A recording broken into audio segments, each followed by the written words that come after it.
여러분, 만약 제가 지금 우리가 블랙홀 안에 살고 있습니다라고 말하면 믿을 수 있을까요?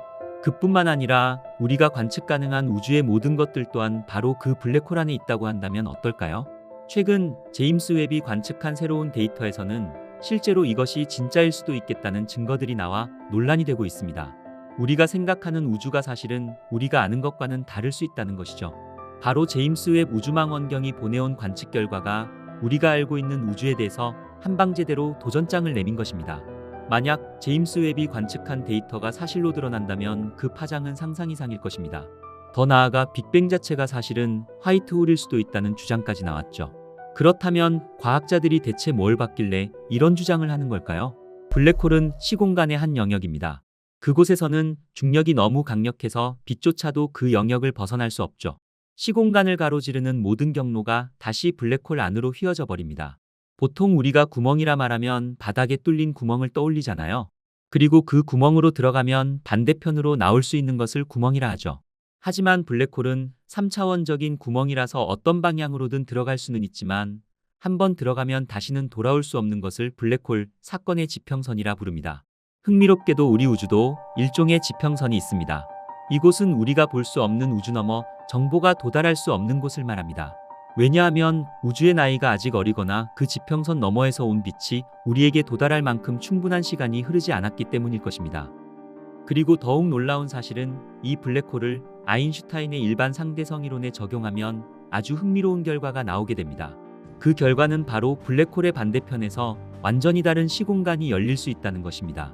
이것은 마치 우리가 뒤를 돌아보면 우주의 전체 역사가 당신의 시간 기준에 맞춰 펼쳐진다는 것을 의미했죠. 그리고 우리가 온 우주는 사실상 끝나고 완전히 새로운 우주가 우리 앞에 열린다는 것입니다.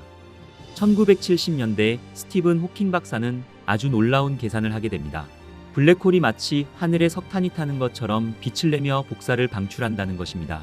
그래서 블랙홀은 아주 오랜 시간에 걸쳐 에너지를 잃고 질량을 잃어서 궁극적으로는 사라져버린다는 것이죠.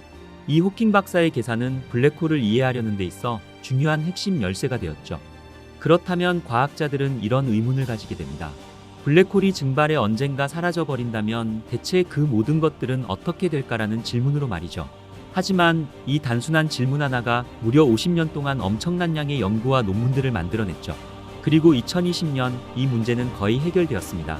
결론은 이렇습니다.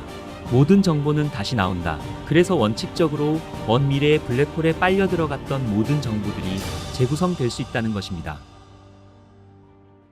여러분들도 알다시피 별이 붕괴해 블랙홀이 되는 과정이나 빅뱅으로 인해 우주가 팽창하는 현상은 모두 아인슈타인의 일반 상대성 이론의 해답 중 하나입니다. 이 해답들에서는 시공간의 곡률과 밀도가 무한대에 가까워지는 특성을 보였죠. 바로 이 유사성 때문에 일부 과학자들은 이런 질문을 던지게 됩니다. 혹시 이 두 가지가 말 그대로 동전이양면은 아닐까라고 말입니다. 그 첫 번째 유사점이 특이점에 있습니다. 우주 초기 모든 것이 무한히 밀도 높은 한 점에 뭉쳐져 있었습니다. 이게 바로 빅뱅이 시작된 시공간의 특이점이죠. 반면 블랙홀은 빅뱅과 유사한 밀도 높은 특이점을 가지고 있습니다. 그리고 두 번째 유사점은 바로 사건의 지평선입니다. 블랙홀의 사건의 지평선과 관측 가능한 우주의 입자 지평선 또한 놀랍도록 유사한 점을 보이고 있다는 것입니다. 블랙홀의 사건의 지평선은 절대 돌아올 수 없는 지점을 나타내며 뭔가가 이 지평선을 넘어서면 영원히 빠져나올 수 없다는 것이죠. 인류가 관측 가능한 우주의 입자 지평선 또한 빅뱅 이후 지구의 빛이 도달할 수 있는 가장 먼 거리를 나타냅니다. 입자 지평선 바깥에 있는 것은 그 어떤 것도 우리 안으로 들어올 수 없다는 것입니다. 블랙홀과 빅뱅은 참 묘하게 닮아 있습니다. 인류의 과학기술이 발전함에 따라 이런 유사점들은 계속해서 발견되고 있으며 이쯤 되니 일부 과학자들 또한 고개가 갸우뚱하게 된 것입니다. 그리고 더욱 놀라운 사실은 블랙홀의 사건의 지평선을 계산하는 공식에 우리가 관측 가능한 우주에 포함된 질량값을 대입해보면 놀랍게도 현재의 우리 우주에서 관측되는 우주적 지평선과 정확히 일치한다는 것입니다. 이것은 엄청난 결과였으며 이로 인해 수많은 이론들이 탄생했죠. 바로 여기서 블랙홀 우주론이 등장하게 됩니다. 이 모델이 주장하는 것은 우리 우주가 더 거대한 부모 우주 속에 있는 블랙홀의 사건의 지평선 안에 존재할 수 있다는 놀라운 이론이었죠. 그리고 더욱 대단한 생각은 이 관점에서 본다면 빅뱅은 한 번의 사건으로 끝난 게 아닐 수도 있다는 것입니다.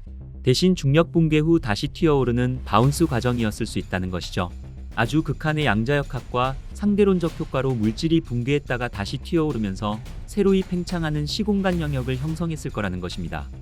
하지만 이런 유사점들은 벌써 50여 년 전부터 과학자들 사이에서 논의되어 왔으며, 어쩌면 빅뱅이 본질적으로 다른 우주의 블랙홀 내부에서 일어난 화이트홀의 폭발일지도 모른다는 것입니다. 화이트홀은 기본적으로 블랙홀과는 정반대의 개념입니다. 이 이론은 블랙홀 우주론이라고 부르는데, 기본적으로 우리 우주에서 보는 모든 것, 즉 여러분과 나, 우리 은하와 태양 그리고 지구의 모든 것들이 이 거대한 블랙홀 안에 포함되어 있다는 것이죠. 우리가 볼 수 있는 입자 지평선이 말 그대로 블랙홀의 사건의 지평선일 수 있다는 것입니다. 그렇다면 제임스 웹 우주망원경은 무엇을 봤을까요? 이것을 이해하려면 먼저 우주론의 원리를 이해해야 합니다. 이 원리를 간단히 말하자면, 충분히 멀리서 우주를 본다면 그 어떠한 방향에서 보더라도 우주가 똑같이 보여야 한다는 것입니다. 바로 우리 우주는 균질성을 띄어야 한다는 것이죠. 즉, 우주의 두 공간을 무작위로 선택했을 때 각각의 박스에 비슷한 수의 은하가 들어있어야만 한다는 것입니다. 또한 등방성도 띄어야 합니다. 우리가 하늘의 어느 방향을 보든 거의 같은 것을 봐야 한다는 것입니다. 은하와 별, 성운 등 이런 것들 말입니다. 바로 큰 공백이나 모순이 없어야 한다는 것이죠. 그리고 이 원리는 우리가 알고 있는 모든 우주론의 근간이며, 과거 우리가 수행했던 모든 실험 또한 이 원리에 동의하고 있죠. 그런데 최근 제임스 웹 우주망원경에서 나온 이번 발견만은 예외일 수 있다는 것입니다. 여기서부터 이야기는 더욱 흥미로워집니다. 제임스 웹은 우리가 초기 우주를 바라보는 생각을 완전히 바꿔놓고 있습니다. 제임스 웹 우주망원경은 먼 과거를 들여다보도록 설계된 망원경이다 보니 빅뱅 직후 은하들의 아주 어린 시절을 직접 볼 수 있게 해주었죠. 이번 연구를 이끈 캔자스 주립대 리오 샤미르 박사팀은 제임스 웹이 포착한 은하들을 정밀하게 분석하게 됩니다. 이 은하들은 빅뱅 이후 대략 3억 년쯤 되었을 때 형성된 것들인데, 지금까지 관측된 우주 구조 중에서는 가장 초기에 속하는 것들이죠.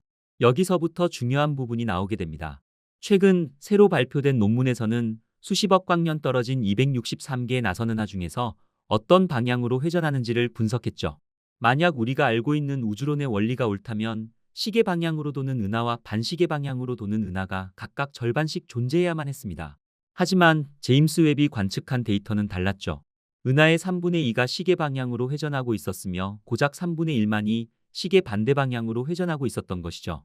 그리고 더욱 논란이 되고 있는 것은 논문의 저자가 쓴 기록이었습니다. 논문의 저자는 블랙홀은 회전하기 때문에 블랙홀 안에 자리 잡은 우주 역시 회전할 것으로 예상된다라고 말했죠. 이 말은 은하의 3분의 2가 시계 방향으로 회전하는 것처럼 보이는 이유가 우리 역시 그 같은 방향으로 회전하는 블랙홀 안에 존재할 수 있기 때문일 것이다라고 발표한 것입니다. 이 같은 불균형이 별거 아닌 것처럼 들릴 수도 있겠지만, 통계적으로 봤을 때 이것은 결코 무시할 수 없는 편차라는 것입니다. 우주가 등방적이라면 광범위한 영역에서 은하들의 회전 방향 또한 무작위로 균형을 이뤄야만 했으니깐 말이죠. 물론 이런 식의 힌트가 이번이 처음 나타난 것은 아닙니다. 과거 허블 우주망원경으로 진행했던 조사에서도 이와 비슷한 방향 편향이 시사되긴 했었죠. 하지만 그때는 표본수도 작았고 결과도 그렇게 확실하지는 않았습니다. 하지만 제임스 웹 우주망원경의 향상된 기술 덕분에 이제 우리는 이런 패턴들을 단순한 우연이나 관측상의 오류라고 치부하기에는 무시할 수 없는 수준까지 올라왔다는 것이죠. 우리 일상 속에서 뭔가 회전하는 걸 보면 상식적으로 그걸 움직이게 하는 다른 힘이 있다고 생각합니다. 그런데 우주를 보면 모든 것이 회전하고 있죠. 그렇다면 대체 우주에는 무슨 힘이 있어서 이걸 가능하게 할까요? 과학자들의 일반적인 우주론에 따르면 우리 은하와 별, 행성들이 만들어질 때 처음에는 거대한 가스구름에서 시작되었습니다. 이 가스구름이 조금이라도 움직이는 운동량을 가지고 있다면 수축할수록 그 회전 속도는 점점 더 빨라지게 됩니다. 아주 거대했던 가스구름이 조금씩 움직이다 뭉치면서 그 크기가 작아지며 훨씬 더 빠르게 움직이게 되었다는 것이죠. 이것은 우리 일상생활에서도 볼 수 있는 현상입니다. 피겨 스케이팅 선수를 생각해 보시면 스케이트 선수가 더 빨리 회전하고 싶을 때 팔을 쭉 뻗었다가 몸 안으로 끌어당깁니다. 바로 이 동작이 가운동량 보존이라는 물리현상을 잘 보여주고 있습니다. 처음에는 천천히 회전하다가 그 크기가 절반으로 줄어들면 2배 빠르게 회전하며 그 크기가 10분의 1로 줄어들면 10배 빠르게 회전하는 식이죠. 바로 이것 때문에 우주에 있는 모든 것이 어떤 식으로든 회전할 수 있다는 것입니다. 애초에 어떤 거대한 가스구름이라도 내부 움직임이 전혀 없을 수는 없다는 것이죠. 종종 그 움직임들은 열에너지로 인한 움직임이거나 뭔가 단단한 형태로 붕괴되기 전 구름 내부의 난류일 때가 많습니다. 그런데 이런 난류 때문에 각 은하들은 서로 자기 멋대로 회전할 수밖에 없습니다. 그리고 우리는 우주나 그 안의 천체들에서 특정한 순 회전 방향 같은 것은 없을 거라 믿어왔죠.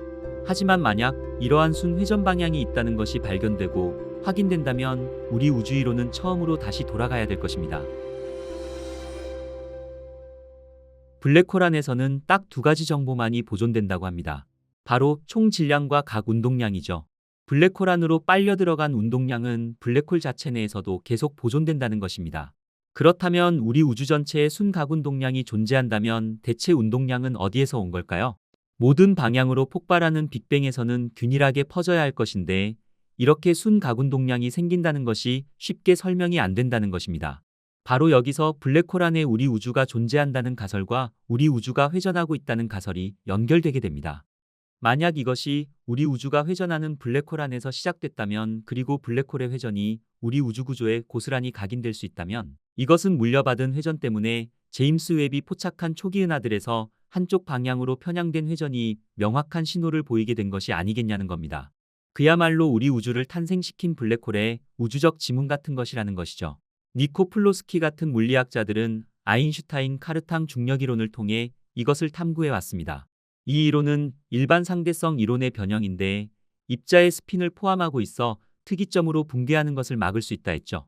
대신 붕괴하는 물질이 초고밀도 상태에 도달하면 다시 튀어올라 우리가 현재 관측하고 있는 팽창하는 우주를 형성했다는 것입니다. 최근 우주 팽창 속도 측정 값에 지속적인 불일치를 보이고 있는 허블 장력 또한 만약 우리 우주의 팽창 역사가 표준 빅뱅 예측과 다르다면 이 장력 문제 또한 더 쉽게 해결될 수 있다는 것입니다. 블랙홀에는 크게 두 종류가 있습니다. 슈바르츠실트 블랙홀이라 불리는 회전하지 않는 블랙홀과 커 블랙홀이라 불리는 회전하는 블랙홀이 있죠. 커 블랙홀의 이름은 아인슈타인 방정식을 처음으로 풀어낸 뉴질랜드 물리학자 로이 커의 이름을 따서 지어졌습니다. 여기서 중요한 것은 이 커 블랙홀이 각 운동량을 가지고 움직인다는 것입니다. 그리고 이 블랙홀은 시공간의 물리적 구조 자체를 함께 끌고 간다는 것이죠. 이것은 어떤 물질이 이 블랙홀 안으로 들어가면 블랙홀이 가진 특정 회전축을 물려받게 된다는 것입니다. 그리고 그 물질들이 은하로 뭉쳐졌을 때 물려받은 회전을 보여준다는 것이죠. 이것이 바로 최근 논란이 되고 있는 제임스 웹 관측 결과에 대한 해결책 중 하나로 제시된 것입니다. 하지만 이 해결책은 회전하는 블랙홀에서만 가능했죠. 여기서 아주 특별한 것이 하나 더 나오게 됩니다. 우리가 처음 이야기했던 특이점 기억하시죠? 모든 블랙홀의 중심에 있는 무한히 밀도 높은 그 한 점 말입니다. 그런데 블랙홀이 회전하면 그 단일점은 더 이상 점이 아니게 됩니다. 그 대신 고리 형태를 띠게 된다는 것입니다. 바로 이 고리 때문에 화이트홀 가설이 열리게 됩니다. 화이트홀은 기본적으로 시간을 거꾸로 돌린 블랙홀입니다. 화이트홀은 블랙홀과 반대로 아무것도 화이트홀 안으로 들어갈 수 없지만 모든 것이 밖으로 튀어나온다는 것입니다. 회전하는 블랙홀의 특이점이 고리가 되면 이론상으로는 그 고리를 통과할 수 있는 아주 작은 공간이 생긴다는 것입니다. 그리고 여기서 더욱 중요한 것은 이 화이트홀이 반동하면서 튀어나가는 것이 블랙홀 내부에서 본다면 마치 빅뱅처럼 공간 자체가 팽창하는 것처럼 보일 것이란 것이죠. 이것은 우리가 알고 있는 빅뱅과 섬뜩할 정도로 비슷합니다. 만약 이 가설이 맞고 빅뱅이 정말 화이트홀이라면 과학자들은 어떻게 그것을 알 수 있을까요? 그 대답은 더 많은 불일치에서 찾을 수 있을 것입니다. 제임스 웹이 발견한 은하들의 회전처럼 말이죠. 그리고 또 하나의 증거는 제임스 웹이 관측한 불가능한 은하들일 것입니다. 이 사건은 아주 이른 시기에 예상보다 훨씬 더 성숙하고 거대한 은하들이 발견되면서 물리학자들을 당황시켰던 바로 그 관측 말입니다. 이런 은하들이야말로 바운스 이전 단계에서 어떤 구조나 물질을 물려받아 은하 형성이 가속화되었다면 충분히 설명이 가능해진다는 것입니다. 이 이론은 아직 가설 단계이긴 하지만 이론적으로 여러 가지 우주의 이상현상들을 통합적으로 설명해 줄 수 있다는 것이죠. 은하가 회전하는 스핀 편향과 오래된 은하들의 존재 그리고 거시적 규모의 우주적 정렬까지 이 모든 것들을 하나의 일관된 틀 안에 엮어주는 셈인 것입니다. 그렇다면 이 발견이 왜 이렇게 중요할까요? 만약 우리 우주가 진짜로 블랙홀의 내부에 존재한다면 이것은 빅뱅부터 우주의 종말까지 우리가 지금까지 알고 있던 모든 것에 대한 생각을 송두리째 바꿔놓게 될 것입니다. 빅뱅이 절대적인 시작이 아니라 단지 하나의 전환점, 즉, 어떤 우주의 붕괴에서 우리 우주의 탄생으로 이어지는 빅바운스였다는 의미가 되는 것입니다. 또한 블랙홀이 물리학이 작동하지 않는 특이점이 아니라 새로운 우주로 통하는 일종의 관문일 수도 있다고 정의될 수도 있겠죠. 저는 이 내용들을 조사하면서 그저 생각만 해도 소름 돋았습니다. 하지만 과학계에서는 아직까지 회의적인 반응을 보이고 있는 것도 사실입니다. 과거에도 비슷한 은하들의 회전 관측 시도가 있었습니다. 그리고 비대칭적인 결과가 나올 때마다 관측 방식에 대한 미묘한 편향 때문인 것으로 밝혀지곤 했죠. 예를 들어 지구의 자체 움직임이 결과에 영향을 줄 수도 있다는 것입니다. 게다가 더 회의적인 시각은 이 연구가 우리 우주에 존재하는 수조 개의 은하 중에서 겨우 300여 개 정도의 은하만을 대상으로 했다는 것입니다. 제임스 웹이 이번에 관측한 실제 영역은 팔을 뻗었을 때 엄지손가락 크기 정도밖에 안 되었으니깐 말이죠. 그러니 우주 전체의 은하 회전에 대한 큰 그림을 얻으려면 나머지 하늘 전체를 조사해 더 많은 데이터가 필요하다는 것입니다. 하지만 이 이론은 분명 천문학과 물리학을 사랑하시는 분들에게는 꽤 흥미롭게 다가왔을 것입니다. 왜냐하면 이 아이디어는 단순한 공상과학 소설이 아니라 탄탄한 물리학을 근거로 한 실제 가능성을 가지고 있기 때문에 더욱 그럴 것입니다. 그렇다면 지금 우리가 지구에서 우주를 바라볼 때 어떤 의미를 가져야 될까요? 우리 시야 아주 먼 곳에도 지평선이 존재하며 그 너머에 뭔가 있다는 걸 알고 있지만 우리는 결코 그곳을 볼 수 없습니다. 인류가 아무리 빠른 탐사선을 개발한다 해도 그곳에 도달할 수 없다는 것 또한 우리는 이미 알고 있죠. 이것은 우리가 블랙홀 내부에서 경험할 수 있는 것과 놀랍도록 비슷합니다. 그리고 이것은 수학적으로도 계산 가능했죠. 그렇다면 우리 우주가 과연 블랙홀 안에 있을 수 있을까요? 물론 아직까지는 그 증거가 결정적이지 않지만 제임스 웹의 발견들은 충분히 탐구할 만한 가치가 있다는 것을 보여주었을 것입니다. 여러분, 우리는 빅뱅을 제대로 이해하고 있는 것이 아닐지도 모릅니다. 왜냐하면 지금까지 우리가 학교에서 배웠던 빅뱅에 대한 것들이 틀렸을 수 있으니까 말이죠. 대부분의 물리학자들 또한 더 이상 빅뱅이 우주의 시작이었다고 믿지 않고 있습니다. 결국 저는 많은 분들이 빅뱅 이론에 대해 의문을 품고 있는 한 가지 질문에 대한 답을 해드리고 싶었죠. 바로 빅뱅 이전에는 뭐가 있었을까라는 엄청난 물음에 대해서 말입니다. 그렇다면 이 엄청난 사건 이전에는 도대체 무슨 일이 벌어졌던 것일까요? 오늘의 우주의 발견은 이 문제를 끝까지 파고 들어가 보겠습니다. 하지만 이야기를 시작하기 전에 한 가지 부탁드릴 게 있습니다. 부디 여러분이 가지고 있던 빅뱅에 대한 생각들은 잠시만 접어두시고 이 영상을 열린 마음으로 봐주시길 바랍니다. 자, 그럼 빅뱅의 사건의 현장 속으로 들어가 보시죠. 2022년 16명의 과학자로 이루어진 한 팀이 과학계를 뒤흔드는 논문을 발표하게 됩니다. 그들은 제임스 웹 우주망원경으로 멀리 떨어진 은하들을 관측하고 있었죠. 그리고 그들은 놀라운 것을 발견하게 됩니다. 우리는 그동안 우주가 급격히 팽창한 후 식었으며 그 후 암흑시대라고 부르는 시기에 최초의 별들과 은하들이 형성되기 시작했다 배웠습니다. 하지만 바로 이 시점에서 과학자들이 고개를 갸우뚱하기 시작한 것이죠. 최근 제임스 웹이 발견한 이 고대 은하들은 우리 은하만큼이나 발달한 것처럼 보였던 것입니다. 심지어는 천문학자들이 예상했던 것보다 훨씬 더 성숙해 보였던 것이죠. 이것은 우리에게 단 한 가지를 말해주고 있었습니다. 그것은 바로 우리가 그동안 믿고 있던 빅뱅에 대해 전체적인 검토가 필요하다는 것을 의미했죠. 만약 빅뱅이 시작이 아니라면 빅뱅 이전에는 도대체 뭐가 존재했을까요?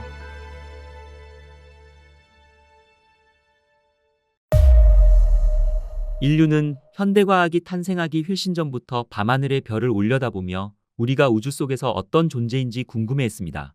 그리고 저마다의 창조 설화를 가진 수백 명의 신들을 만들어냈으며 고대 그리스인들은 우주가 시간과 공간적으로 무한하다고 믿었습니다. 불교와 힌두교 그리고 스토아 학파들 또한 우주가 창조와 파괴의 순환을 반복한다고 생각했죠. 그러다가 1687년 당시 44세였던 아이작 뉴턴은 프린키피아라는 엄청난 책을 출간하게 됩니다. 그는 이 책에서 지구상에서의 움직임을 설명했으며 바로 그 법칙들이 우주 전체에서도 똑같이 적용된다는 것을 보여줬죠. 그렇게 뉴턴의 중력이 탄생하게 됩니다. 하지만 아쉽게도 여기에는 문제가 있었습니다. 만약 그의 보편적인 중력 법칙이 사실이고 질량을 가진 모든 물체가 서로를 끌어당긴다면 분명 이 힘 때문에 우주는 스스로 붕괴했어야만 했습니다. 뉴턴은 이 문제를 해결해야만 했죠. 뉴턴은 그리스인들에게서 해결책을 빌려오게 됩니다. 그는 기본적으로 우주는 중심 없이 무한하며 따라서 눈에 보이지 않는 행성과 별들이 우주 전체 시스템의 균형을 완벽하게 맞춰줄 것이기 때문에 물질이 서로 붕괴하지 않을 거라 믿었죠. 이것이 바로 최초의 우주 모델인 정적인 우주가 탄생하게 됩니다. 뉴턴이 설명한 우주는 공간뿐만 아니라 시간적으로도 무한했습니다. 기독교인이었던 뉴턴은 그의 신이 우주를 창조했을 수 있지만 어떤 특정 시점에 그렇게 한 것이 아니라고 생각했던 것이죠. 그 당시 정적인 우주라는 개념은 널리 받아들여지게 됩니다. 하지만 몇몇 사람들은 궁금해지기 시작했습니다. 만약 정말로 뉴턴이 설명한 대로 우주가 무한하고 영원하다면 밤하늘의 어느 방향을 보든 우리는 무언가를 볼 수 있어야만 했죠. 바로 별이나 은하 같은 것들 말입니다. 뉴턴의 말처럼 우주가 무한하다면 우리의 밤하늘은 태양처럼 밝아져야만 했습니다. 결국 이것은 우주가 무한하고 정적일 리가 없다는 것을 의미했죠. 결국 과학자들은 뭔가 변해야만 했습니다. 그 변화는 200년도 더 지난 후 찾아왔습니다. 물리학에서 많은 경우가 그렇듯 이 또한 아인슈타인으로부터 시작됐죠. 1915년 아인슈타인은 상대성 이론을 발표하게 됩니다. 그리고 그는 이 이론 속에서 아주 대담한 발견을 해내게 됩니다. 바로 관측자가 속도를 높이면 시간이 느려지며 길이가 줄어든다는 것이었죠. 관측자가 빛의 속도에 가까워질수록 시간은 점점 더 느리게 흐르다가 빛의 속도에 도달하게 되면 시간은 완전히 멈춰버린다는 것입니다. 따라서 시간과 공간은 본질적으로 연결되어 있다는 것이죠. 그리고 이것은 우주 자체의 근본적인 구조인 시공간을 형성합니다. 중력은 물체들 사이의 힘이 아니라 물체들 자체가 시공간을 휘게 만드는 현상이라는 것입니다. 태양이 시공간이라는 직무를 휘게 만들면 지구는 그 휘어진 표면을 따라 궤도를 그리며 움직인다는 것이죠. 하지만 이것을 시험해 볼 방법이 필요했죠. 그리고 4년 후 정말로 이것을 증명하게 됩니다. 1919년 5월 29일 브라질에서 개기일식이 예정되어 있었습니다. 왕립 천문학회는 바로 아인슈타인 이론을 시험하기 위해 원정대를 파견해 일식을 촬영하게 됩니다. 만약 아인슈타인이 옳다면 이 휘어진 시공간을 통해 움직이는 것이 물체뿐만이 아닐 것입니다. 빛 자체도 휘어져 구부러진 경로를 따라 움직여야만 했죠. 그리고 일식 중에 태양 뒤편의 별들을 볼 수 있어야 하며 그들은 아인슈타인이 맞았는지 틀렸는지 확인할 수 있었죠. 그리고 마침내 일식 동안 별들은 위치가 변해 있었으며 태양 중력에 의해 휘어진 정도가 아인슈타인이 예측한 것과 거의 같았던 것입니다. 이 실험으로 아인슈타인은 그 즉시 스타덤에 올랐으며 그의 이름은 천재와 동의어가 되게 됩니다. 아인슈타인의 새로운 법칙들은 단순히 물체들 사이의 중력에만 적용된 것이 아니었습니다. 이 법칙들은 우주 자체 구조를 연구하는 데 사용될 수도 있었죠. 하지만 아인슈타인은 새로운 중력 이론으로 뉴턴을 끌어내렸지만 그는 곧 뉴턴이 200년 전에 직면했던 똑같은 문제에 부딪히게 됩니다. 일반 상대성 이론에서 우주는 불안정했습니다.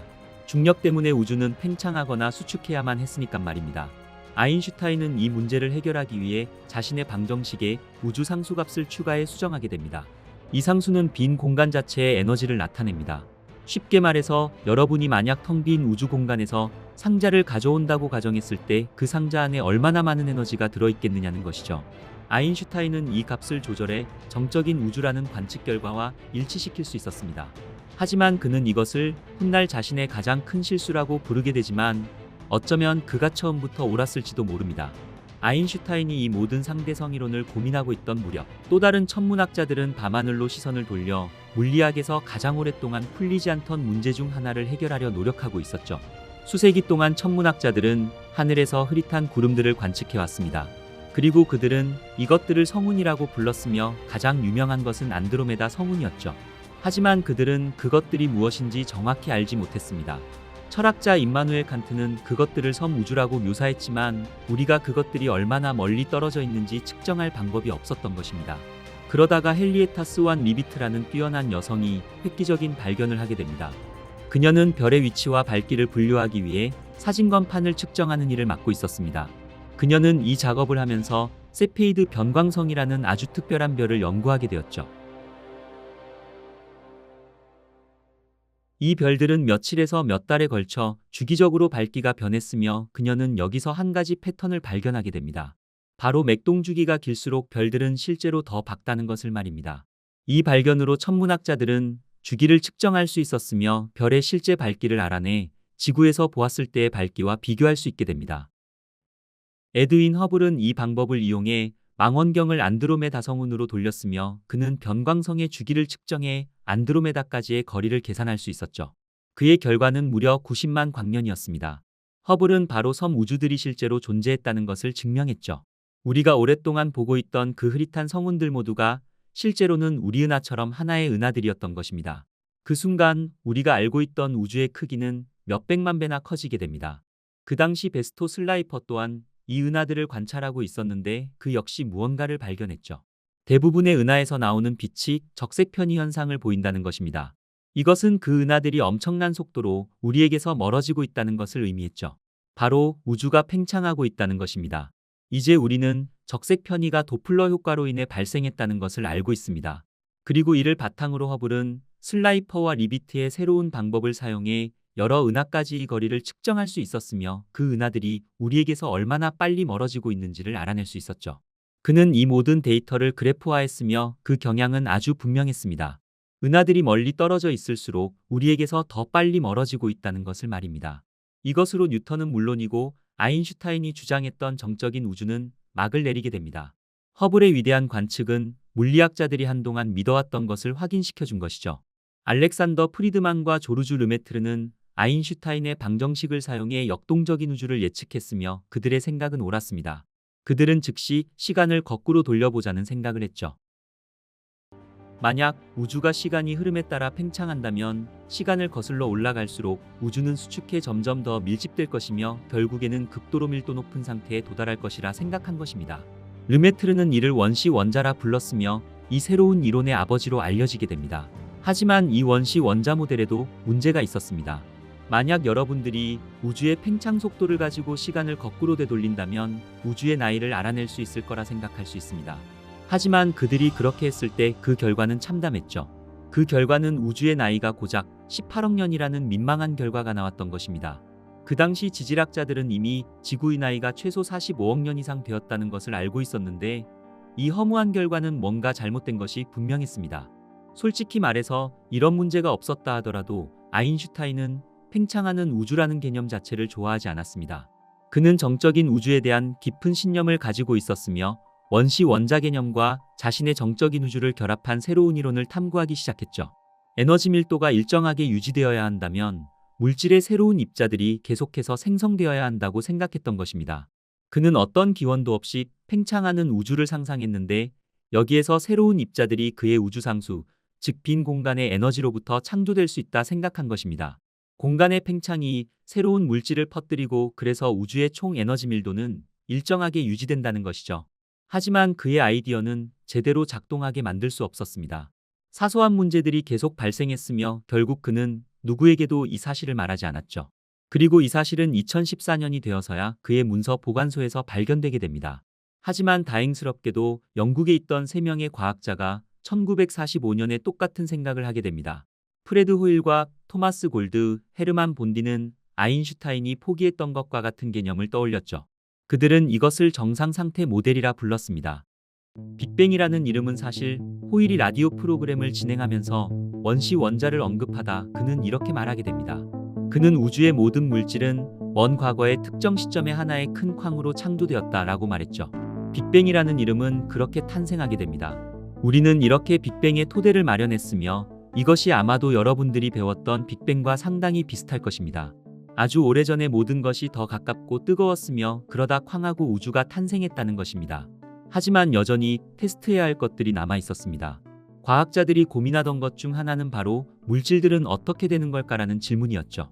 만약 시간을 거슬러 올라가 빅뱅으로 되돌아간다면 행성과 별, 은하들에 있는 그 모든 물질들은 어떻게 된 것일까라는 기본적인 질문들로 말입니다. 물리학자 조지 가모와 랄프 알파는 우주가 수축할수록 뜨거워지고 밀도가 높아져 결국 물질은 양성자와 중성자, 전자 그리고 광자로 이루어진 수프 형태로 분해될 것이라 생각했습니다. 그러니 빅뱅 직후에는 모든 것이 그저 입자들의 수프였다는 것이죠. 빈 공간은 없었습니다. 너무나 뜨거워서 우주 전체가 하나의 거대한 핵반응로와 같았다는 것입니다. 양성자와 중성자는 서로 결합해 수소와 헬륨 그리고 리튬 원자핵을 형성했을 것입니다. 그리고 약 5분 정도 지나자 이 핵반응로가 멈출 만큼 모든 것이 충분히 식었죠. 그리고 모든 원자핵이 형성되었으며 정확한 비율로 고정되었습니다.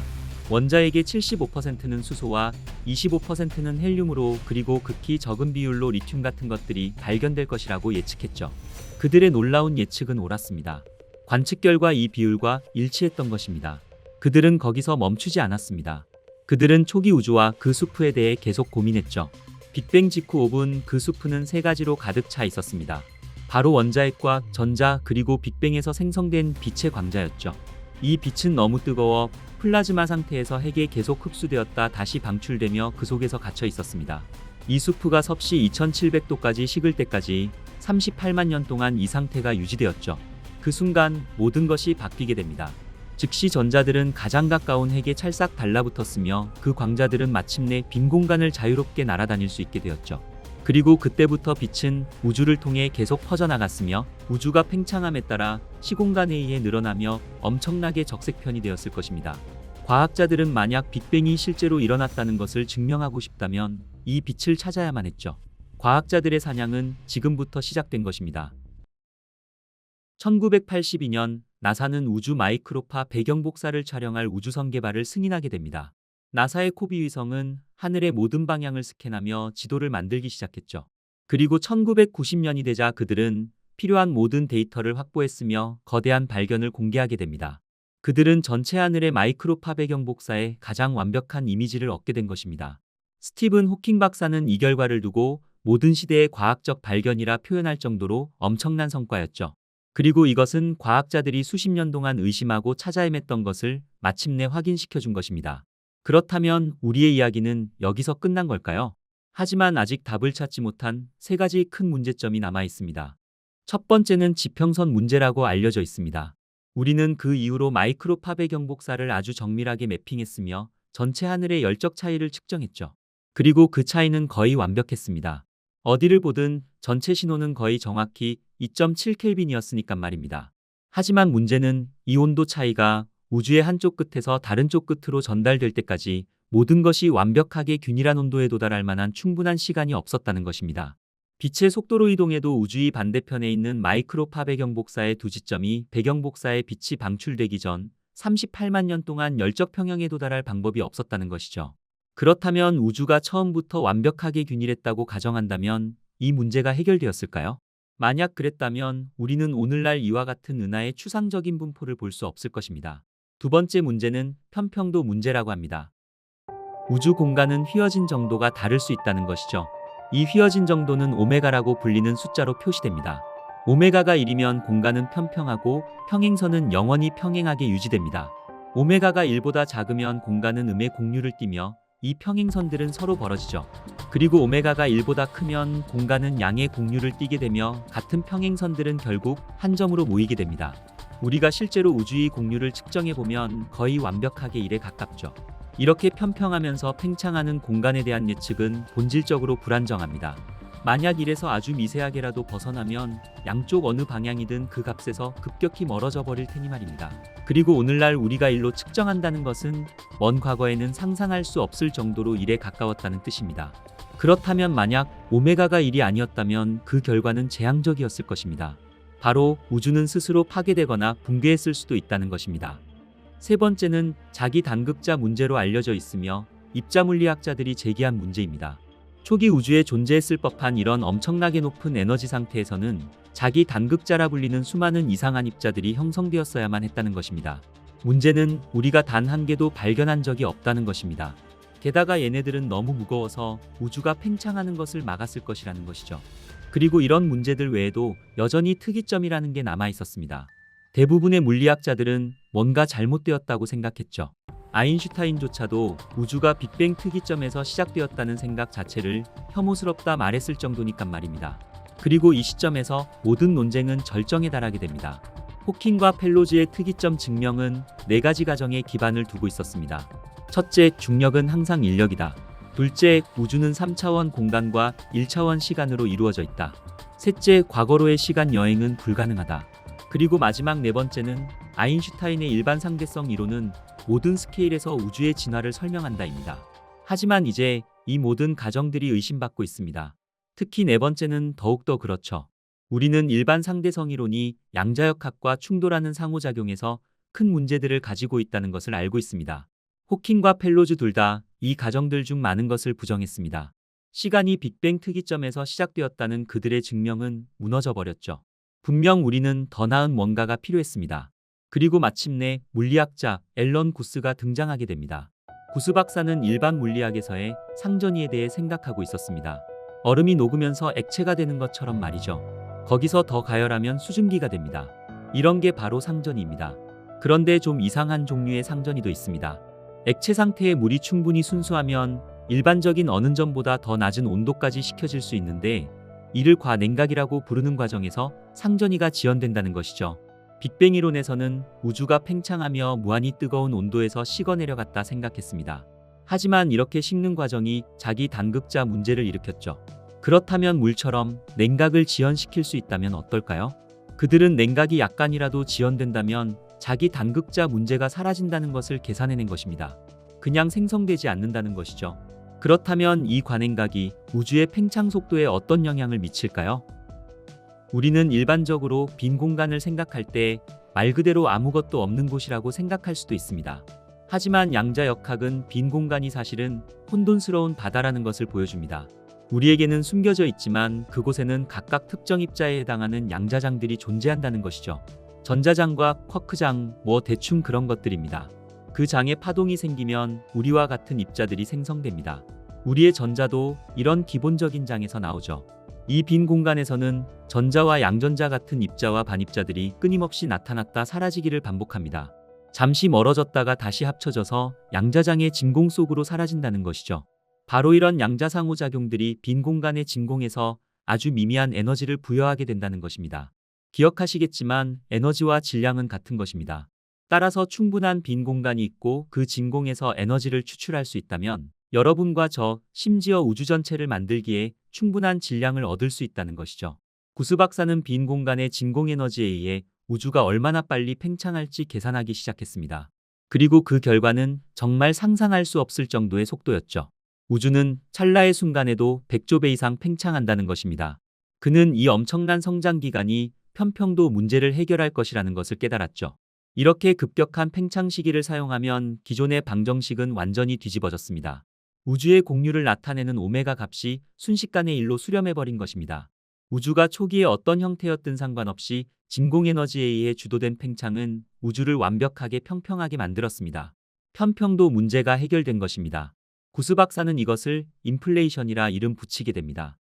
그리고 마지막 지평선 문제는 사실 아주 간단하게 해결되었습니다. 인플레이션은 우주의 크기를 찰나의 순간 엄청나게 증가시켰기 때문에 예전 모델에서 서로 너무 멀리 떨어져 있던 두 지점은 사실은 훨씬 더 가까이에서 시작되었다는 것입니다. 이렇게 되면 광자들이 앞뒤로 오가며 같은 온도에 도달할 충분한 시간이 주어집니다.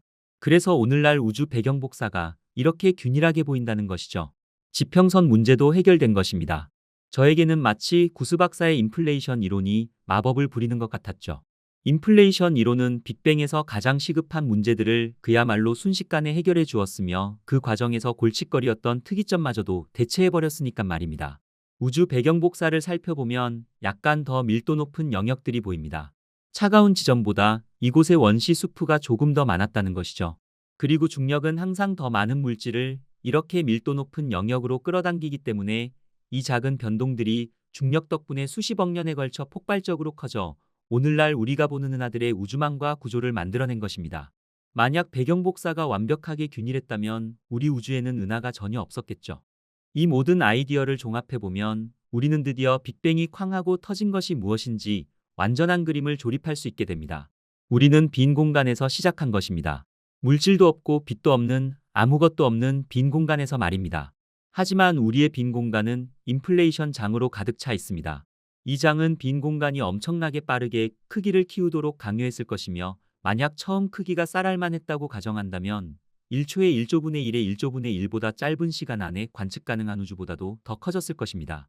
하지만 이 시점에는 여전히 아무것도 없는 그저 빈 공간일 뿐이죠. 그리고 인플레이션이 끝납니다. 그러면서 쾅 하며 빈 공간의 인플레이션 장에 있던 모든 에너지가 순식간에 우주를 구성하는 물질과 빛으로 변환됩니다. 이것이 바로 우리가 학교에서 배웠던 뜨겁고 밀도 높은 빅뱅인 것입니다. 오늘날 우리가 우주 배경 복사로 보는 빛과 별 그리고 은하를 형성하는 모든 물질들은 그 순간 진공에너지에서 형성되었다는 것이죠. 하지만 더욱 놀라운 사실은 인플레이션이 모든 곳에서 동시에 끝나지 않았다는 것입니다. 이것은 우리 우주 바깥에서 인플레이션이 계속되었을 수 있다는 것을 의미했으며 무한한수의 빅뱅이 우주들을 생성할 수 있다는 것을 말하고 있었죠. 우리는 그 수많은 우주 중에서 하나의 우주 안에 살고 있는 것입니다. 이렇게 다중우주 이론이 탄생하게 된 것입니다. 그리고 이 이론은 과학자들 사이에서 가장 널리 받아들여지는 견해입니다. 우주론 분야는 끊임없이 진화하고 변화하며 우주의 기원에 대해 더 정확한 설명을 주장하는 새로운 이론들이 항상 등장하고 있습니다. 인플레이션 빅뱅 이론이 현재 우리가 가진 최고의 이론이긴 하지만 새로운 발견들과 증거들이 나온다면 이 역시 바뀔 수 있겠죠. 일부 비평가들은 인플레이션이 너무 유연하고 반증 불가능할 정도로는 충분하지 않다 주장합니다. 하지만 과학에서 이론은 검증될 수 있는 예측만을 해야만 합니다. 인플레이션 빅뱅 이론은 다중우주까지 예측했지만 이것은 물리학자들이 그다지 편하게 생각하는 개념은 아닙니다. 하지만 사실이라고 확실히 아는 것들도 있습니다.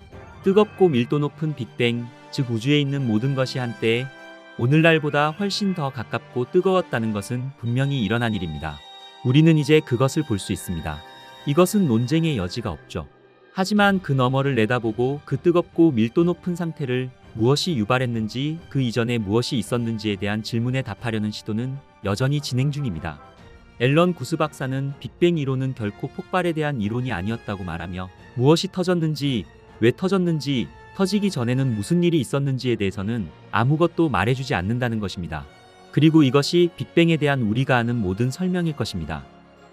하지만 다시 중요한 질문으로 돌아가 보겠습니다. 빅뱅이 궁극적인 시작이 아니었다면 어떨까요? 현대 우주론은 이런 가능성을 열어두고 있습니다. 우리는 이미 펠로즈의 순환 우주에 대한 아이디어를 접했습니다. 이 모델에서는 빅뱅이 단지 무한한 우주사슬에서 가장 최근 이것에 불과하며 각각의 우주는 이전 우주의 소멸로부터 탄생했다 말했죠.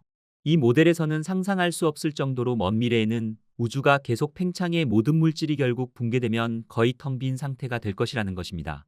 흥미롭게도 이 상태는 새로운 빅뱅의 극단적인 조건이 될 수 있으며 그 순간 새로운 시대가 시작될 수 있다는 것이죠. 하지만 이 이론은 시작과 끝을 연결하려는 훌륭한 시도에도 불구하고 널리 받아들여지지는 않았습니다. 순환 우주 개념은 새로운 것이 아닙니다. 고대 철학자들은 영원한 순환을 상상했으며 고차원 공간에서 충돌하는 막을 포함한 에키파이로틱 우주 모델과 같은 빅뱅의 시작 대신 바운스를 상상했습니다. 이런 이론들은 빅뱅 이전에 무엇이 있었는지에 대한 질문에 또 다른 우주, 또 다른 순환이 있다 제시하게 됩니다.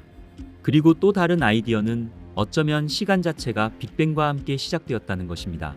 만약 이것이 맞다면 빅뱅 이전이라는 질문 자체가 무의미할 수 있겠죠. 오랫동안 일반 상대성 이론의 정통적인 해석은 t는 0, 즉 시간이 제로인 지점에서 우리의 방정식은 더 이상 작동하지 않습니다. 따라서 빅뱅 이전에는 시간이 존재하지 않는다 말할 수 있는 것입니다. 만약 이것이 사실이라면 질문 자체가 의미 없다는 것이죠. 하지만 양자 물리학은 그런 경계를 허물어버립니다. 루프 양자 우주론과 같은 일부 양자 중력 모델은 빅뱅이 빅바운스였을 수 있다고 제안했죠. 즉, 이전 우주가 붕괴한 후 우리 우주로 다시 튀어 올랐다는 것입니다. 이러한 모델에서는 시간이 바운스를 통해 계속됩니다. 그래서 바운스 이전의 우주에 대한 흔적을 현재 우리 우주에서도 찾을 수 있을지도 모른다는 것입니다. 이것은 마치 빅뱅이 무에서 유를 창조한 것이 아니라 하나의 전환점이었다는 꽤나 설득력 있는 생각이었죠. DSI 결과가 시사하듯 암흑 에너지가 실제로 변하고 있으며 결국 역전된다면 언젠가 우리 우주가 수축해 빅크런치로 끝날 수 있다는 것입니다. 그리고 이것은 새로운 폭발을 촉발할 수도 있다 상상할 수 있겠죠. 물론 이것 또한 이론적 추측일 뿐이지만 진지하게 연구할 만한 가치가 있을 것입니다.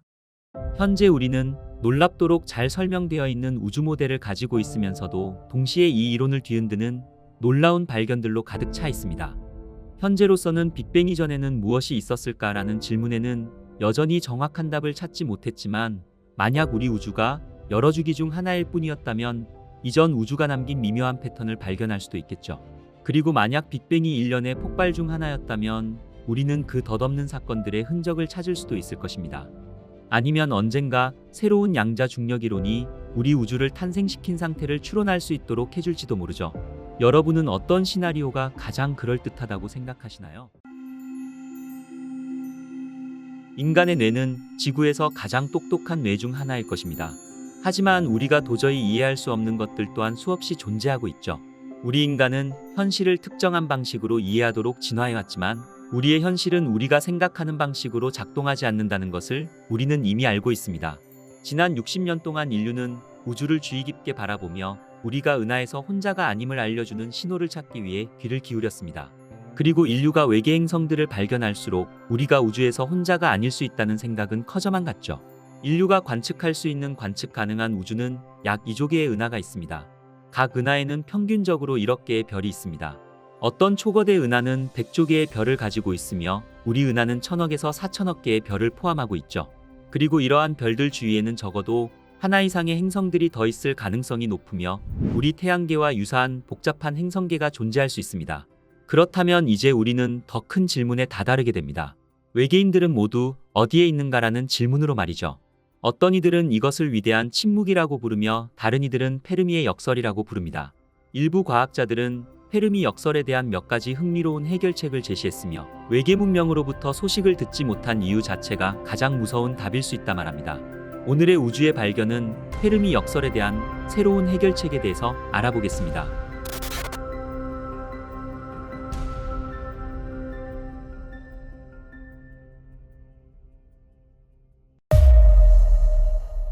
많은 분들이 페르미 역설에 대해 알고 계실 겁니다. 페르미 역설은 우주에 수많은 별들이 존재함에도 불구하고 지능을 가진 외계 생명체의 증거를 찾지 못해 당혹스러운 관찰을 의미하고 있죠. 거주 가능한 골디락스 존에 위치한 행성들은 우리가 살고 있는 지구와 매우 유사할 수 있으며 심지어는 슈퍼지구일 수도 있습니다.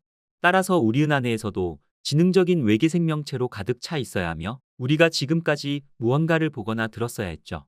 수년 동안 많은 학자들에 의해 페르미의 역설에 대한 다양한 해결책이 제안되었으며 제안된 이론 중 일부는 논리적으로 들리지만 다른 것들은 다소 무서울 정도로 오싹하게 느껴졌습니다. 그 주장 중 하나는 존재할 수 있는 외계 문명들이 너무 멀리 떨어져 있어 접촉할 수 없다는 것입니다. 우리가 재밌게 보는 SF 영화에서는 우주에서도 즉각적인 통신이 가능하게 나오지만 사실 우주라는 엄청나게 큰 거리에서의 통신은 이렇게 이루어지지 않습니다. 빛의 파동과 라디오파 그리고 모든 전자기파들은 진공 상태에서 빛의 속도인 약 30만 킬로미터라는 엄청난 속도로 이동하지만 우주라는 공간에서는 충분히 빠르지 않습니다. 광년은 빛이 지구에서 1년 동안 이동하는 거리로 약 90조 킬로미터에 해당합니다. 지구에서 가장 가까운 외계 행성인 프록시마 센타우리까지만 해도 만약 우리가 메시지를 보낸다면 메시지가 도착하는 데에만 4.2년이 걸립니다. 그리고 우리의 이웃 은하인 안드로메다 은하는 250만 광년 떨어져 있어 그곳에서 어떤 메시지를 받기까지 250만 년이 걸린다는 것이죠. 아마도 안드로메다로 메시지를 보낸 문명은 오래전에 사라졌을 것입니다. 인류가 외계 신호를 발견하려 노력하는 동안 우리 자신의 무선 신호 또한 수없이 보내왔으며 우리는 그동안 너무 시끄럽게 행동해왔습니다. 하지만 우리는 이제 막 100년 정도 무선 신호를 방송하고 있으며 이것은 우리가 우주로 보낸 신호가 아직 100광년 이상 이동하지 않았다는 것을 의미하는 것이죠. 우리 은하의 지름이 15만 광년이 넘는 것을 생각하면 우리가 아직 아무런 신호를 듣지 못한 이유를 쉽게 이해할 수 있을 것입니다. 그렇지만 외계 문명이 우리보다 훨씬 이전에 무선 신호를 보냈다면 이야기는 달라질 수 있습니다. 과학자들은 우리 은하의 별 분포도와 생명체 존재 가능성에 대한 연구를 진행했습니다. 그리고 이 연구에서는 우리 은하의 단 1%만이 서로 다른 행성들로부터의 무선 신호에 의해 이미 커버되었을 가능성이 있으며 외계 문명이 보낸 신호를 들을 수 있는 기회를 얻기 위해서는 약 1500년을 더 기다려야 할 것이라고 결론지었죠.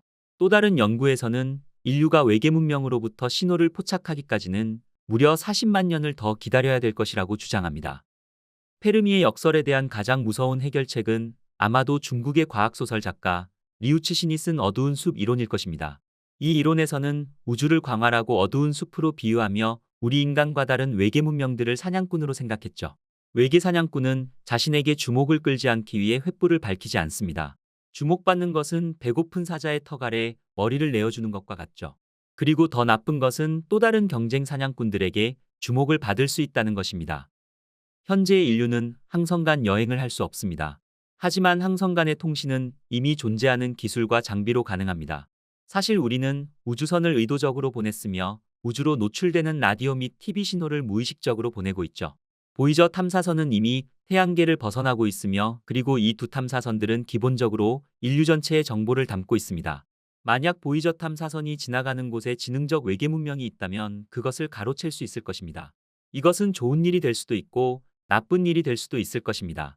하지만 이것은 우리 인류가 어두운 숲에서 횃불을 밝힌 것 이상일 것입니다. 그렇다면 누가 우리의 신호를 발견하고 확인하러 올 것인가입니다. 이 같은 질문은 생각할수록 우리를 긴장하게 만듭니다. 유명한 과학소설 작가 아서 클락은 우리가 우주에서 혼자이거나 혼자가 아니어도 두 가지 모두 다 똑같이 무섭다 말합니다. 우리가 만약 새로운 외계 문명을 발견한다면 그들의 의도를 알 수 없다는 것 또한 생각해야 할 것입니다. 어떤 외계 문명이 우리를 관찰하고 연구해 인간의 파괴적인 본성을 보았다면 그냥 우리를 그대로 두는 것이 더 낫겠다고 결정했을 수도 있습니다. 어쩌면 인류의 미래가 누군가의 간섭 없이도 스스로 자멸의 지구에서 사라질 수도 있다 판단할 수도 있죠. 하지만 운 좋게도 더 발전된 외계 문명이 그들의 기술을 공유해 항성간 종족이 될 수 있도록 도와줄 수도 있습니다. 외계 문명 또한 우주에서 혼자가 아니라는 사실을 깨닫고 지구에 평화가 올 수도 있겠죠. 하지만 현실적으로 생각하면 외계 문명이 왜 그렇게 할까라는 어쩌면 당연한 질문을 던져야 할 것입니다. 발전된 외계 문명들은 인류를 먼저 공격하고 나중에 질문하는 것이 최선의 이익일 수도 있다 생각할 수 있겠죠. 이것은 여러 과학소설과 SF 영화에서 보았듯 우주전쟁과 같이 첫 만남에서 누가 누구를 전멸시킬지는 아무도 모르는 것입니다. 만약 어떤 문명이 항성간 여행을 발견했다면 그들의 무기기술은 우리가 지구에서 가지고 있는 그 어떤 것보다도 훨씬 더 발전했을 테니까 말이죠. 비록 이것이 비관적일 수 있지만 인류 문명의 과거 역사를 통해 발전해 온 과정을 본다면 항상 폭력적으로 충돌해 왔다는 점에서 슬프게도 우리가 반드시 고려해야 할 것입니다. 역사적으로 전쟁은 자원을 두고 치러진 경우가 많았습니다. 예를 들어 바이킹의 침략자들이나 스파르타의 전사들이 그러합니다. 제국을 세우고 다른 사람들로부터 재산을 뺏는 것이 스스로 만드는 것보다 훨씬 쉽다는 것을 인식했죠. 그렇다면 우리 인류와 외계인 간의 갈등은 어떤 모습일까요? 현재 인류의 과학기술로는 다른 태양계로 이동할 수 있는 기술이 부족합니다. 우주의 방대한 거리를 고려할 때 현재 인류는 실제 우주전투를 수행할 수 없으며 만약 인류가 빛의 속도의 문제를 해결한다 해도 그보다 더 빠른 무언가를 해결하기 전까지는 인류의 과학기술로는 실제 전투가 이루어질 수 없습니다. 오늘 당장 지능적 외계 문명이 우리를 발견하게 된다면 이것은 즉각적인 위험일 것입니다. 인류의 과학 지식으로는 그 무엇도 빛의 속도로 이동한다는 것은 우리의 이론으로는 불가능합니다. 하지만 이것은 상대론적 속도에만 해당하며 일부 이론 물리학자들은 우리가 모르는 엄청난 에너지가 있다면 빛의 속도를 능가하는 워프 왜곡 드라이브 엔진이 가능할 수 있다 말합니다. 그렇다면 만약 외계 문명이 소행성 크기의 물체를 빛의 속도에 가까운 속도로 행성에 던진다면 그 모든 에너지가 한 번에 방출돼 이 충격으로 인해 모든 행성의 생명체들을 손쉽게 소멸시킬 수 있을 것입니다. 그리고 더욱 놀라운 사실은 그 행성에 거주하는 사람들은 그것이 오는 것조차 전혀 알지 못할 것입니다. 이런 가능성은 지능을 가진 외계 종족들 또한 소행성의 충격에 대해 잘 알고 있을 것이며 우리에게는 공룡 멸종과 같이 소행성을 지구로 던진다면 모든 것이 끝날 수 있다는 것입니다. 외계인들은 우주전쟁을 치르기 위해 핵무기나 지상군이 필요치 않을 것입니다. 정말 빠르게 던진 바위 하나면 충분할 테니까 말이죠. 외계인들이 침묵하는 이유가 이러한 행성 파괴 무기의 표적이 되고 싶지 않기 때문이라고 말합니다. 어두운 숲을 조심스럽게 지나가는 사냥꾼들처럼 그들 또한 조용히 숨죽이고 있을 수 있다는 것이죠. 이것이 바로 어두운 숲 이론입니다. 즉, 우주에 있는 다른 문명들은 파괴될 두려움 때문에 침묵을 선택했을 가능성이 있다는 것입니다. 그리고 이 모든 것에 대한 가장 무서운 점은 현재 우리가 할 수 있는 것이 없다는 것입니다. 우리는 그동안 너무 시끄러웠습니다. 우주의 침묵에 대한 또 다른 섬뜩한 설명은 현재의 인류가 우주에서 최초의 발전된 문명일 수 있다는 것입니다. 이 이론은 우리 인류가 우주에서 너무 일찍 등장했기 때문에 다른 지능적 존재가 나타나기 이전에 멸종할 가능성이 있다는 것입니다. 우리는 아직 성간 여행을 발견하는데도 멀었으며 태양의 전체 에너지를 활용하지도 못했습니다. 태양은 약 50억 년 후 생의 끝에 이르면 태양계 내의 행성들을 집어삼킬 것입니다. 하지만 지구는 이러한 대재앙이 발생하기 훨씬 전에 거주할 수 없을 것입니다. 이런 점을 감안할 때 미래의 인류는 생존을 위해 새로운 집을 찾아야 될 것입니다. 우리가 살고 있는 태양계의 태양과 같은 별들의 진화는 아마도 성간 여행을 발견하지 못한 고급 문명들 또한 멸종시킬 수 있는 것이죠. 하지만 반대의 경우도 성립할 수 있습니다. 만약 우리가 우주에 남겨진 마지막 존재라면 어떻게 될까요? 미국의 천체 물리학자 마이클 하트는 그들은 여기 없다, 따라서 존재하지 않는다고 간단히 주장했죠. 그는 우리 은하 전체의 확장이 은하의 나이보다 훨씬 짧은 시간 안에 이루어질 수 있다고 이론화했습니다. 인류의 확장은 태양에서 20광년 이내에 있는 100개의 가장 가까운 별에 탐사선을 보내는 방식으로 이루어질 수 있으며 각 식민지는 자신의 탐사선을 보내고 이렇게 계속 이어진다는 것이죠. 이러한 속도로 진행된다면 우리 은하의 대부분은 65만 년 이내에 탐사될 수 있습니다. 만약 우리가 항해 사이의 시간이 한 번의 항해와 동일하다고 가정한다면 은하를 가로지르는 데 필요한 시간은 대략 2배로 늘어날 것입니다. 우리 은하가 약 136억 년이 되었다는 사실과 결합한다면 고급 문명이 우리에게 도달할 충분한 시간이 있었다는 것을 알 수 있습니다. 주어진 행성의 수와 별의 수 그리고 은하에서 복잡한 생명체가 나타나기까지의 시간을 고려할 때 적어도 몇몇 문명은 우주를 여행하는 성간 문명이 되었어야 한다는 것이죠. 이 문제의 복잡한 부분은 한쪽에는 지구에서의 생명 역사, 즉 우리가 등장하는 데 오랜 시간이 걸렸다는 사실이며 다른 한쪽은 모든 우주 공간이 존재한다는 점입니다. 우리가 어디로 갈 수 있을지, 문명으로서 어떤 존재가 될 수 있을지를 생각해보면 우리는 이미 매우 빠른 속도로 우주여행 문명으로 성장하고 있죠. 만약 우리가 스스로를 파괴하지 않고 어리석은 행동을 하지 않는다면 앞으로 1000년 후에는 화성과 달에 있을 것이며 아마도 별들로 나아가는 첫걸음을 내딛고 있을 것입니다. 100만 년 후 우리가 생존한다면 우리는 분명 우주를 여행하는 성간 문명이 될 것입니다. 은하는 우주의 나이인 120억에서 130억 년 동안 존재해왔습니다. 따라서 단 몇몇 문명이 우리보다 먼저 진화했을 수 있습니다. 100만 년이면 충분할 것입니다. 어떤 이들은 10억 년이라고 말합니다. 그렇다면 왜 우리는 그들을 볼 수 없는 걸까요? 최근 2명의 연구자들은 페르미 역설에 대한 또 다른 가능성 있는 답을 제시했습니다. 이 연구는 인류 문명이 역사적으로 어떻게 성장하고 쇠퇴했는지를 살펴보는 것으로 시작되었죠. 그들은 대도시의 역사를 연구하며 대부분의 도시가 성장과 붕괴를 경험한다는 점을 발견했습니다. 그리고 외계 문명 또한 이러한 성장과 쇠퇴의 2가지 시나리오로 이어질 수 있다 생각했죠. 그 첫 번째 시나리오는 문명이 너무 커지는 것을 깨닫고 다른 세계를 식민지화하는 것을 중단합니다. 하지만 2번째 시나리오에서는 문명이 자신의 상황을 인식하지 못해 기하급수적으로 성장해 다른 세계를 식민지화하는 것이죠. 이 과정에서 지속적인 식민지화는 에너지 수요를 감당할 수 없게 됩니다. 만약 그들이 조치를 취하지 않는다면 이 외계 문명은 특이점에 도달하게 됩니다. 즉, 회복할 수 없는 지점에 이르게 되어 문명이 완전히 붕괴해 구할 수 없게 된다는 것이죠. 이 연구에서 가장 흥미로운 점은 만약 우리가 다른 별들과의 막대한 거리 때문이 아니라면 우리는 붕괴 직전에 있는 외계 문명을 발견할 수 있다는 것입니다. 이같이 발전한 외계 문명에서 방출하는 막대한 양의 에너지로 인해 외계 행성이 쉽게 식별될 수 있다는 것이죠. 그리고 또 다른 이론은 단순한 무관심입니다. 외계 생명체는 우리보다 훨씬 더 발전해 있을 수 있으며 우리는 그들에게 개미처럼 무관심하게 여겨질 수 있습니다. 이것은 외계 문명과 우리의 간극이 너무 크다는 것입니다. 소통은 솔직히 말해 무의미하다는 것이죠. 1933년 우주탐사 개척자 콘스탄틴 치올코프스키는 외계 존재들이 아마도 우리가 상상하는 것보다 훨씬 더 발전했기 때문에 그들이 우리와 소통하는 데 관심을 갖는 것은 우리가 지구의 동물과 소통하는 것과 같을 것이라고 썼습니다. 40년 후 라디오 천문학자 존 볼 또한 비슷한 결론에 도달했으며 외계인들이 우리를 일종의 동물원으로 볼 수 있다고 말하였죠.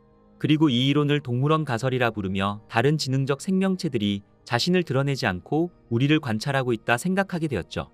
어쩌면 이것이 최근 전 세계에서 UFO를 목격했다는 사람이 증가한 이유일 수도 있을 것입니다.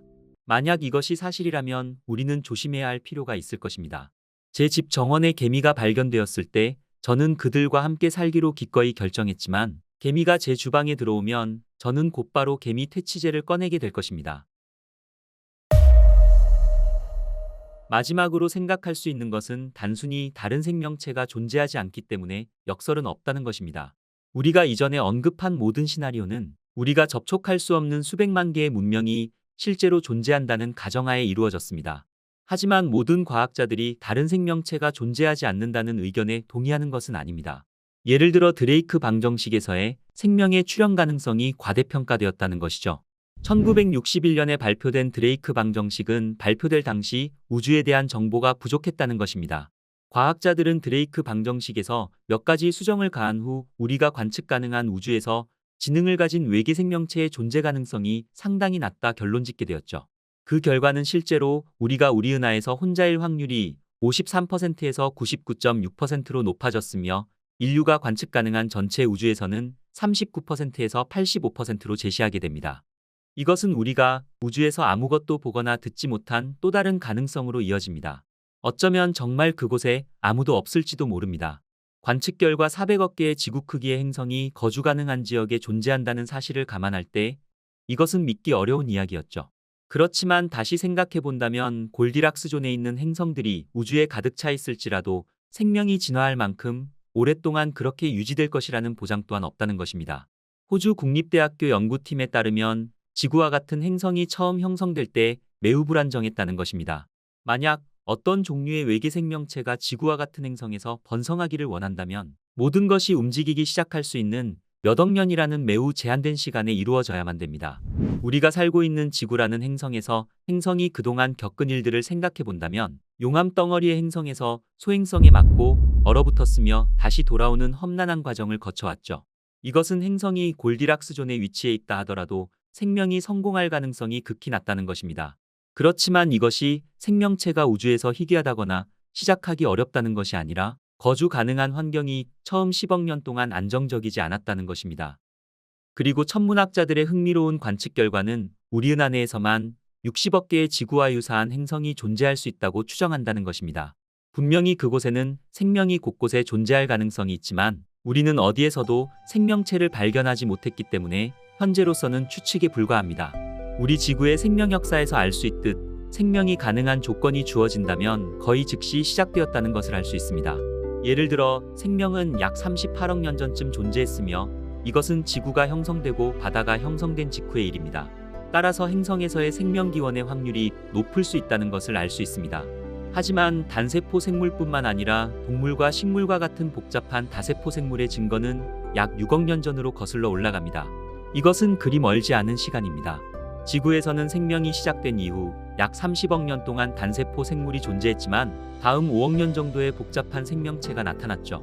따라서 이것은 생명의 기원에서 사고할 수 있는 존재로 발전하기까지는 우주의 나이를 하루 24시간으로 환산할 때 인류가 등장한 때는 밤 11시 59분 59초였으며 인류가 우주의 기원에 관심을 두기 시작한 때는 3000분의 1초 전부터인 것입니다.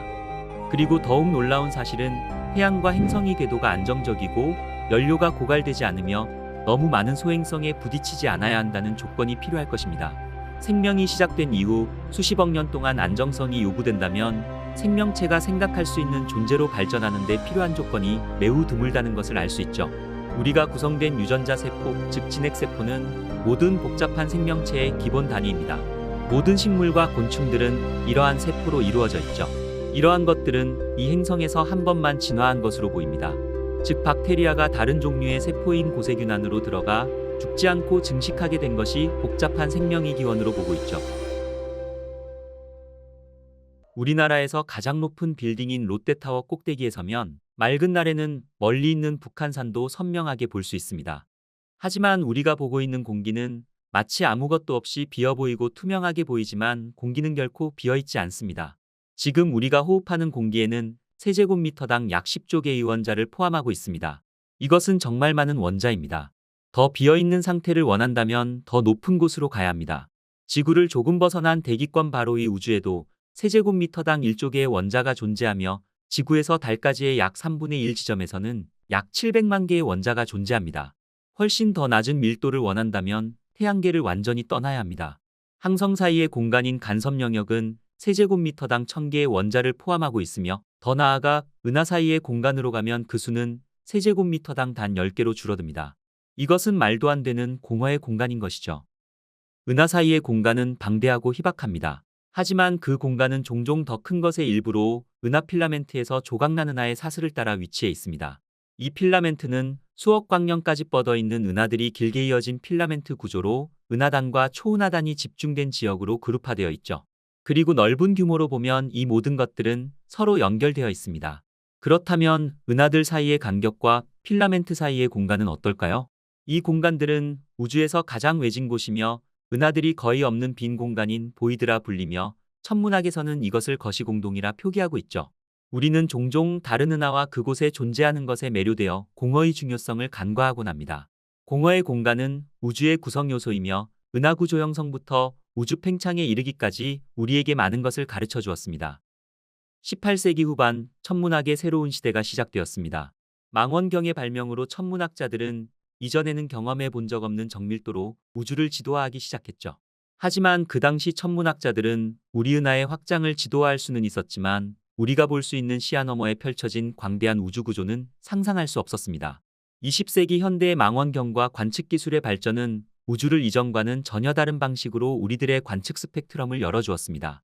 천문학자들은 우리 은하가 상상할 수 없을 만큼 방대한 우주에 흩어져 있는 수십억 개의 은하들 중 하나에 불과하다는 사실을 깨닫게 됩니다. 그들은 곧 은하들의 분포도를 그리며 이상한 점을 발견하기 시작했죠. 그리고 과학자들은 우주의 일부 지역에서는 우리가 예상했던 것보다 훨씬 적은 수의 은하가 있다는 것을 발견하게 됩니다. 하지만 이러한 지역의 발견은 처음에는 관측의 이상현상으로 간주되었으나 이후 추가 관측을 통해 우주의 공허 공간인 보이드라 불리게 된 것입니다. 우주의 공허라는 개념은 20세기 후반에서야 힘을 얻기 시작했으며 1970년대와 1980년대에 적색 편의 연구가 이루어지며 우주의 거대 규모가 밝혀지게 되었죠. 이 관측 결과는 우리의 고정관념을 완전히 뒤바꿔 놓았으며 은하들은 무작위로 분산되어 있는 것이 아니라 오히려 그들 사이에는 광대한 공허와 함께 우주적 네트워크를 형성하는 것처럼 보였죠. 그리고 이 공허의 공간들은 21세기 초 더 강력한 망원경의 발명으로 인해 공허에 대한 우리의 이해가 확장되게 됩니다. 이후 SDSS 프로젝트와 두 개의 적색 편의 연구는 우주의 3차원 지도를 생성하며 우리가 볼 수 없었던 우주 속 공허의 공간에 대한 전체적인 모습을 우리에게 보여주었습니다. 우주의 공허는 우주가 시작되는 순간부터 존재했습니다. 초기 우주의 모든 물질들은 거의 완벽하게 균일하게 보였지만 미세한 차이는 존재하고 있었습니다. 그리고 이러한 미세한 차이는 우주적 구조 형성의 중추적인 역할을 하게 됩니다. 그리고 이러한 차이들은 시간이 지남에 따라 커져만 갔죠. 중력은 비록 그 힘이 약하더라도 인내심만큼은 강했습니다. 그리고 끈질기고 지속적이었죠. 우주의 물질들은 조금 더 많은 물질이 있는 지역으로 그리고 약한 중력은 더 강한 중력으로 인해 더 많은 물질을 끌어당기며 주변을 비워가기 시작했습니다. 그리고 물질이 더 모일수록 중력은 더욱 강해졌으며 그 주변 공간 또한 더욱더 비워졌죠. 우주 초기 암흑물질은 수억 년에 걸쳐 거대하지만 희박한 필라멘트로 뭉치기 시작했습니다. 그 다음으로 원자보다 작은 아원자 입자인 바리온 물질이 그 경로를 따라 형성되었죠. 이 아원자 입자가 원자가 되고 원자가 가스 구름이 되어 구름은 별로 변하게 됩니다. 별들은 모여서 첫 번째 은하를 형성하게 되며 그 은하들은 집단을 이루며 그 집단은 모여 초은하단이 되었죠. 이것은 규모적으로 압도적이지만 그 모습은 섬세하고 연약해 마치 고운비단의 실처럼 보였습니다. 이 구조들은 이제 전체 우주에 걸쳐 거대한 거미줄과 비슷한 우주적 망을 형성하기 위해 서로를 연결합니다. 이 모든 과정 속에서 우주는 밀도가 낮은 지역은 비워지며 은하벽 사이에 거대한 공허만 남게 되는 것이죠. 이러한 이유로 은하벽 사이의 거대한 원시 공간은 실제로 비어 있게 됩니다. 수억 광년에 걸쳐 일반 물질뿐만 아니라 암흑물질조차 없는 완전히 비어있는 상태가 되는 것이죠. 하지만 우리는 이러한 공허가 얼마나 커질 수 있는지에 대해서 지금으로서는 정확히 알지 못합니다. 반면 은하벽 내부에서 발생하는 공허는 중력적으로 결합된 은하들이 서로 끌어당겨지면서 형성되며 이 과정에서 주변 공간이 비워지게 되죠. 더 많은 은하가 합쳐질수록 그들의 전체적인 영향력은 강해지며 더 많은 은하를 끌어들이게 되는 것입니다. 그리고 이 과정은 스스로를 더욱 강화되게 만들며 이로 인해 더 밀집된 집단과 더욱 비어있는 공간이 형성되는 것입니다. 사실 이렇게 공허가 형성될 때 두 개의 공허가 상대적으로 가까이 형성되면 눈덩이 같은 효과가 발생해 과학자들조차 놀랄만한 결과를 만들어내게 됩니다. 그리고 이 광대한 규모에서 놀라운 구조가 나타납니다. 은하들은 무작위로 흩어져 있는 것이 아니라 자연에서 가장 큰 패턴을 형성하게 됩니다. 우리는 수천 개의 은하가 모여있는 밀집된 클러스터와 이러한 클러스터를 연결하는 실처럼 긴 가느다란 줄기를 볼 수 있었죠. 그리고 이러한 줄기들은 함께 모여 넓고 거대한 벽을 형성합니다. 이 지역은 물질의 전형적인 우주의 평균 밀도를 포함하고 있으며 우리는 이 거대한 구조를 우주망이라고 부르고 있습니다. 그리고 이것은 마치 우리의 인체에 있는 세포들과 비슷하게 은하들로 구성되어 있지만 상상할 수 없는 수준으로 확장되어 있었습니다. 공허는 이제 우주의 부피의 약 80% 이상을 차지하지만 질량은 단 10분의 1도 되지 않습니다. 우주망의 별들과 은하들은 이러한 광대한 공허 지역의 가장자리를 강조했습니다. 이러한 우주공허는 우주를 지배하며 대부분이 비어 있었죠.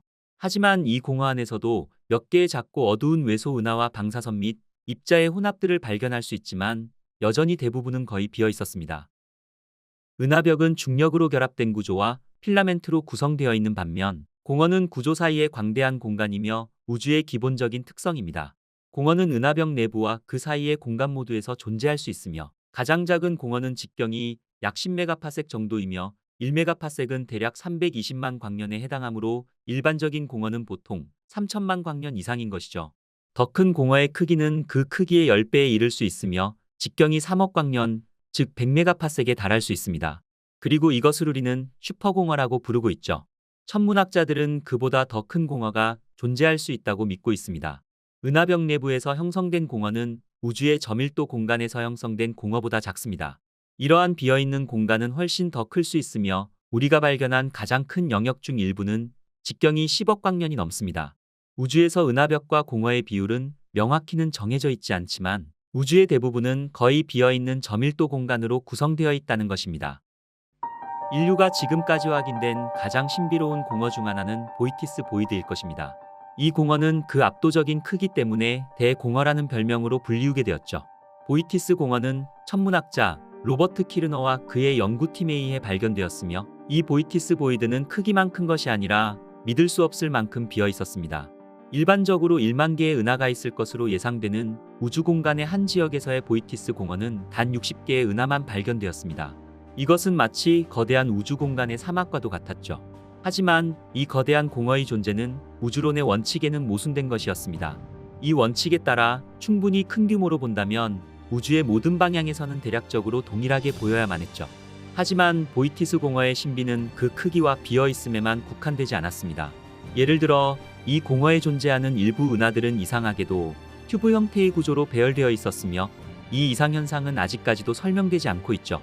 과학자들은 이 튜브 형태의 은하 구조가 두 개의 더 작은 공허의 경계가 합쳐지면서 남은 것일 수 있다고 생각하고 있습니다. 마치 이 작은 공허들이 서로 성장하며 합쳐졌다는 것이었습니다. 그리고 이 공허들은 거의 완벽한 구형태로 보였으며 이 공허들이 합쳐질 때 비누방울 같은 효과가 생겼다고 추정하게 된 것입니다. 두 개의 큰 공허가 하나의 거대한 공허로 합쳐지며 각각의 가장자리에 있는 은하들이 이 새로운 거대 규모 공허 속에 갇히게 되었다는 것이었습니다. 그렇다면 이렇게 거대한 공허는 어떻게 형성되었을까요? 천문학자들은 비록 이러한 거대 공허에 대한 정확한 형성 과정에 대해서는 여전히 해결되지 않았지만 여러 가지 설득력 있는 이론을 제안하게 됩니다. 그 첫 번째는 암흑에너지입니다. 암흑에너지는 우주를 멀어지게 하며 그 팽창 속도를 가속시키는 미지의 힘입니다. 그리고 이 암흑에너지는 우주의 모든 곳을 확장시키며 공허 내부의 빈 공간 또한 함께 바깥쪽으로 밀려나며 그 크기 또한 증가하게 된다는 것이죠.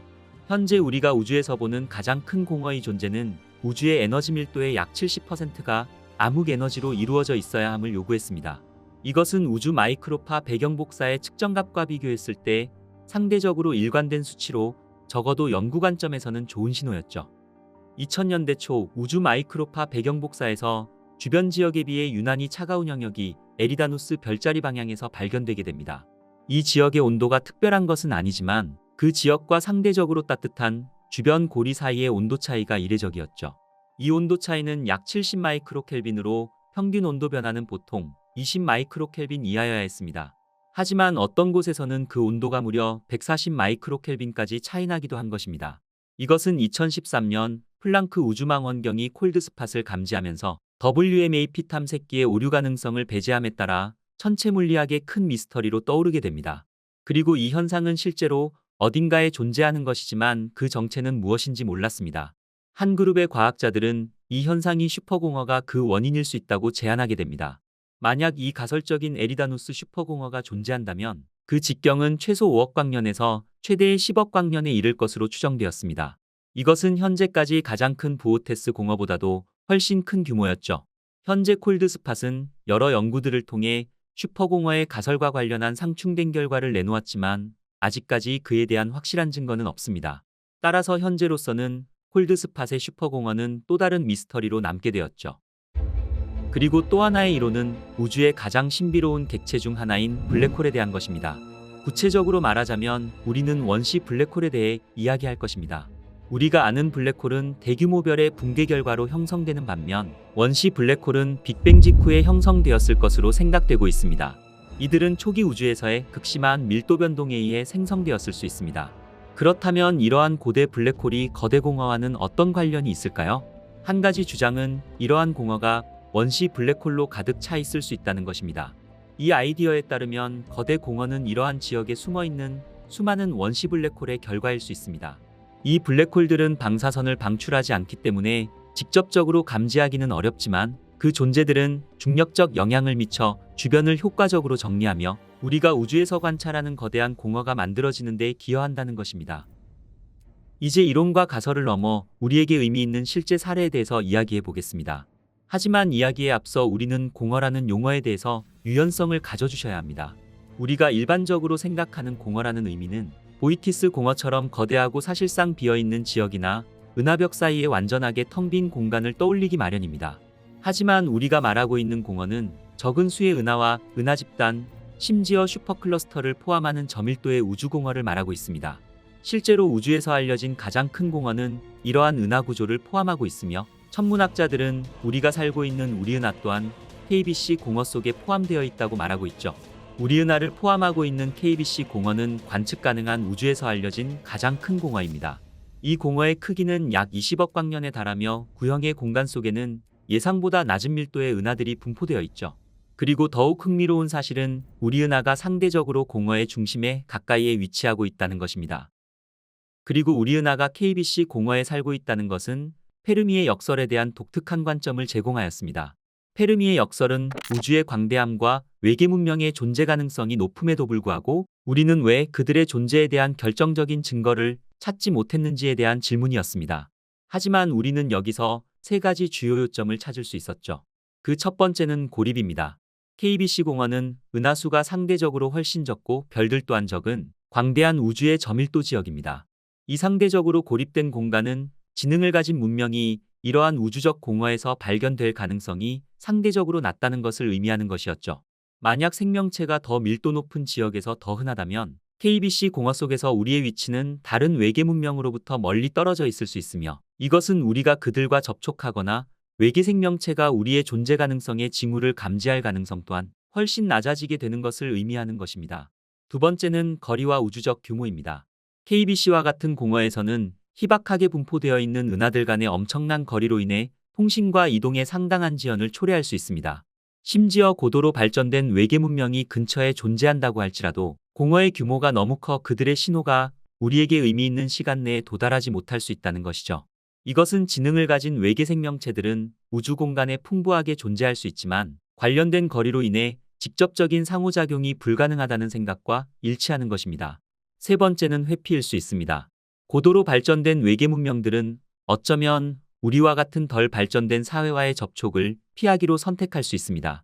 아니면 우리 은하가 속해 있는 KBC 공허와 같이 인구가 희박한 지역에 우리 은하가 위치해 있어 외계 문명들은 단순히 우리 존재 자체를 인식하지 못할 수도 있다는 것입니다.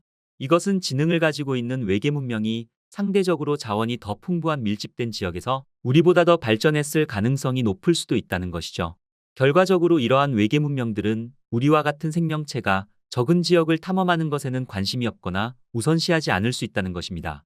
이러한 관점은 페르미의 역설에 대한 질문에 그럴듯한 설명을 제공하며 지능적인 외계 생명체가 존재할 수 있지만 우리 은하와 우리 은하가 속해 있는 초은하단조차도 우주의 광대한 공허 속에 위치하고 있어 발전된 외계 문명과는 크게 단절된 상태일 수 있음을 말하고 있는 것입니다.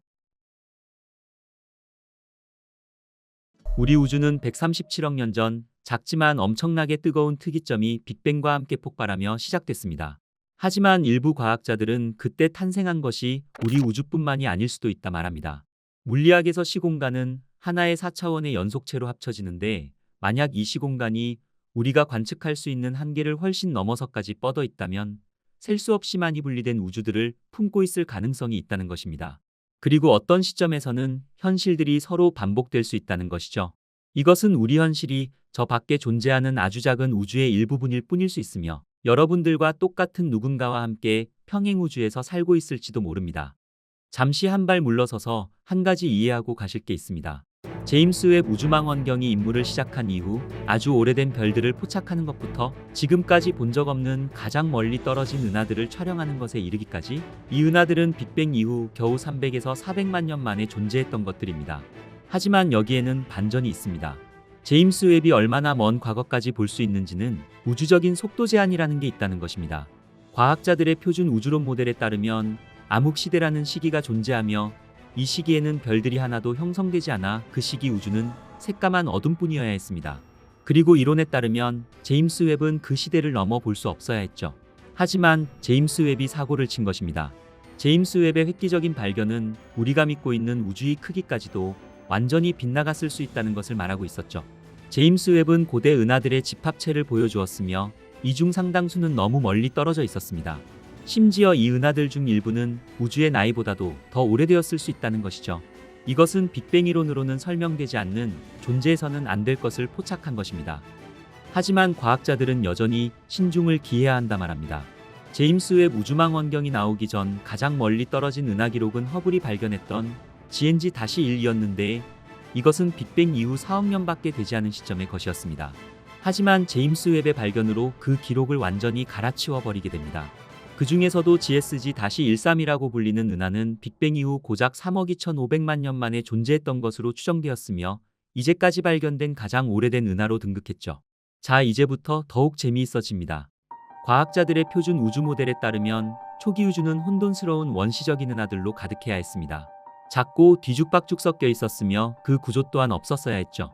하지만 제임스 웹이 포착한 고대 은하들 중 일부에는 놀랍도록 정돈된 거대한 은하들이었다는 것입니다. 그리고 이 은하들은 우리 은하와 같은 복잡한 구조를 가지고 있었습니다. 예를 들어 시어스-211 은하를 보시죠.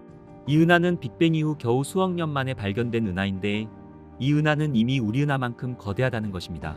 이 발견은 우리의 표준 우주 모델에 아주 심각한 문제를 제기했으며 우리 은하와 같은 막대 나선 은하들은 우주 나이가 중간쯤 될 때까지 형성되지 않았어야 했습니다. 하지만 제임스 웹이 발견한 이 은하의 중심에는 빽빽하게 모인 별들로 형성된 막대 은하의 성숙함을 보여주고 있었습니다.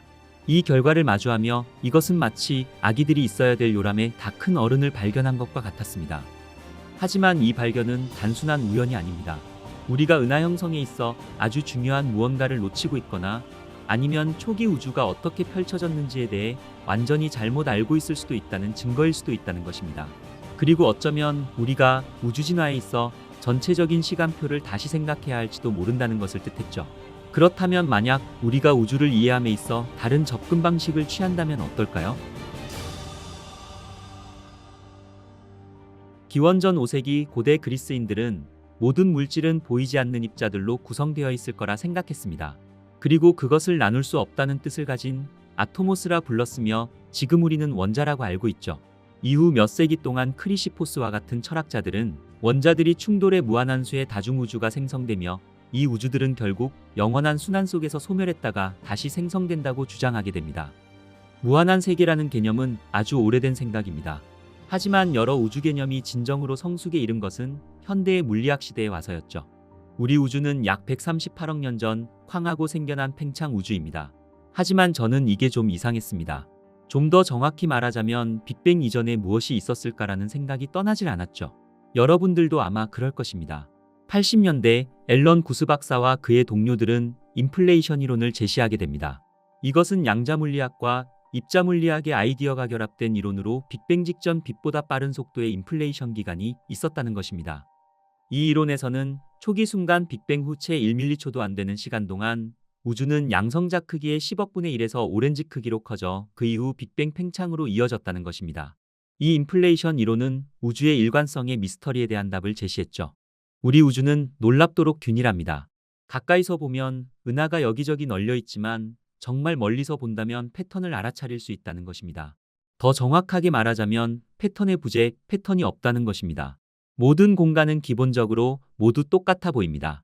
우주에 흩어져 있는 수많은 별들이 마치 해변의 모래알처럼 아주 고르게 분포되어 있다는 것입니다.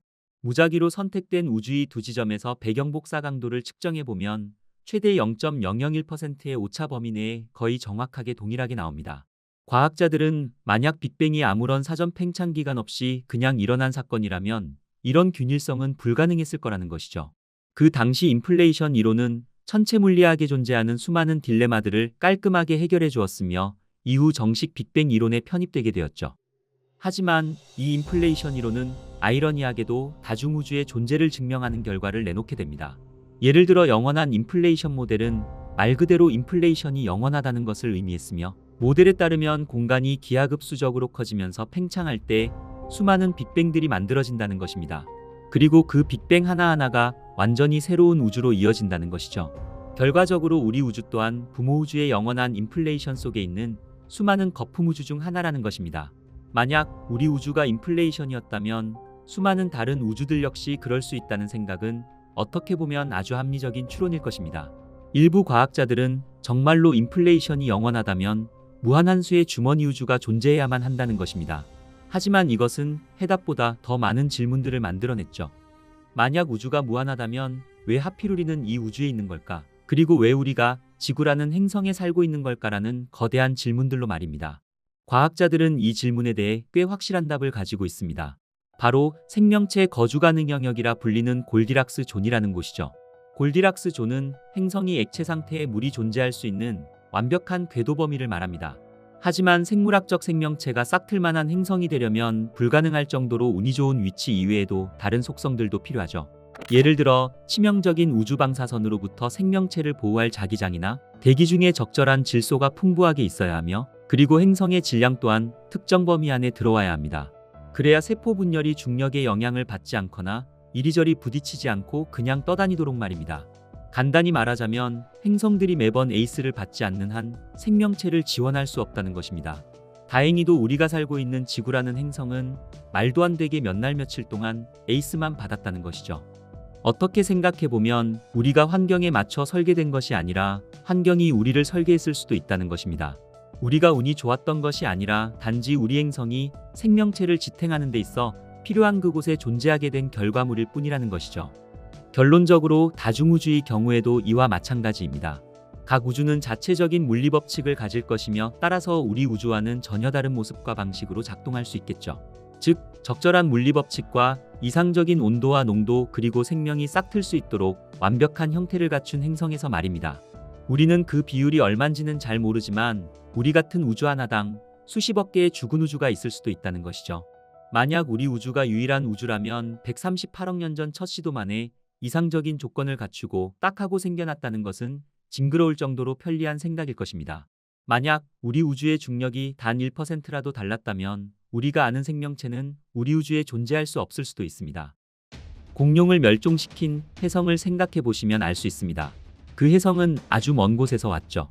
아주 먼 태양계의 시작점에서 만약 혜성 궤도가 몇 미터만 변경되었다면 경로를 이탈해서 지구와 충돌하지 않았을 것이며, 수백만 년 전 그 작은 변화가 우리 행성의 역사를 바꿨을지 모릅니다. 수소에서 헬륨으로의 핵융합과 차원의 수에 이르기까지 수많은 다른 매개 변수들도 마찬가지라는 것입니다. 바로 이 모든 매개 변수들이 딱 알맞아야만 했다는 것이죠. 반면 이렇게도 생각해 볼 수 있습니다. 만약 우리 우주가 그저 수많은 우주 중 하나이며 각각 다른 조건들을 가지고 있다면 우리가 골디락스 우주를 차지했다는 것이 그리 대단한 일이 아니라는 것입니다.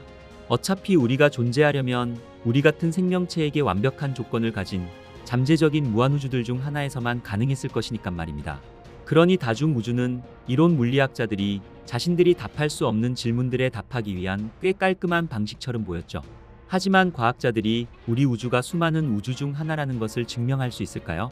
그리고 우리가 정말로 트루먼 쇼와 같은 스노우볼에 갇힌 외로운 눈사람처럼 또 다른 존재를 의심하지만 결코 확신할 수 없는 곳에 살고 있는 것은 아닐까요?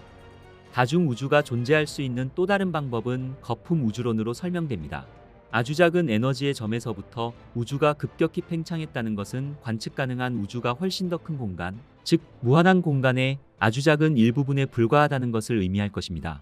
만약 우주가 무한하다면 무한한 수의 빅뱅이 있었을 수도 있으며, 그것들이 무한한 수의 우주를 만들어내며 무한한 공간 속에서 거품처럼 떠다니고 있을 수도 있다는 것이죠. 어쩌면 다른 우주들 또한 이 무한한 공간 속 곳곳에서 항상 생성되고 파괴되기를 반복하고 있을지도 모른다는 것입니다.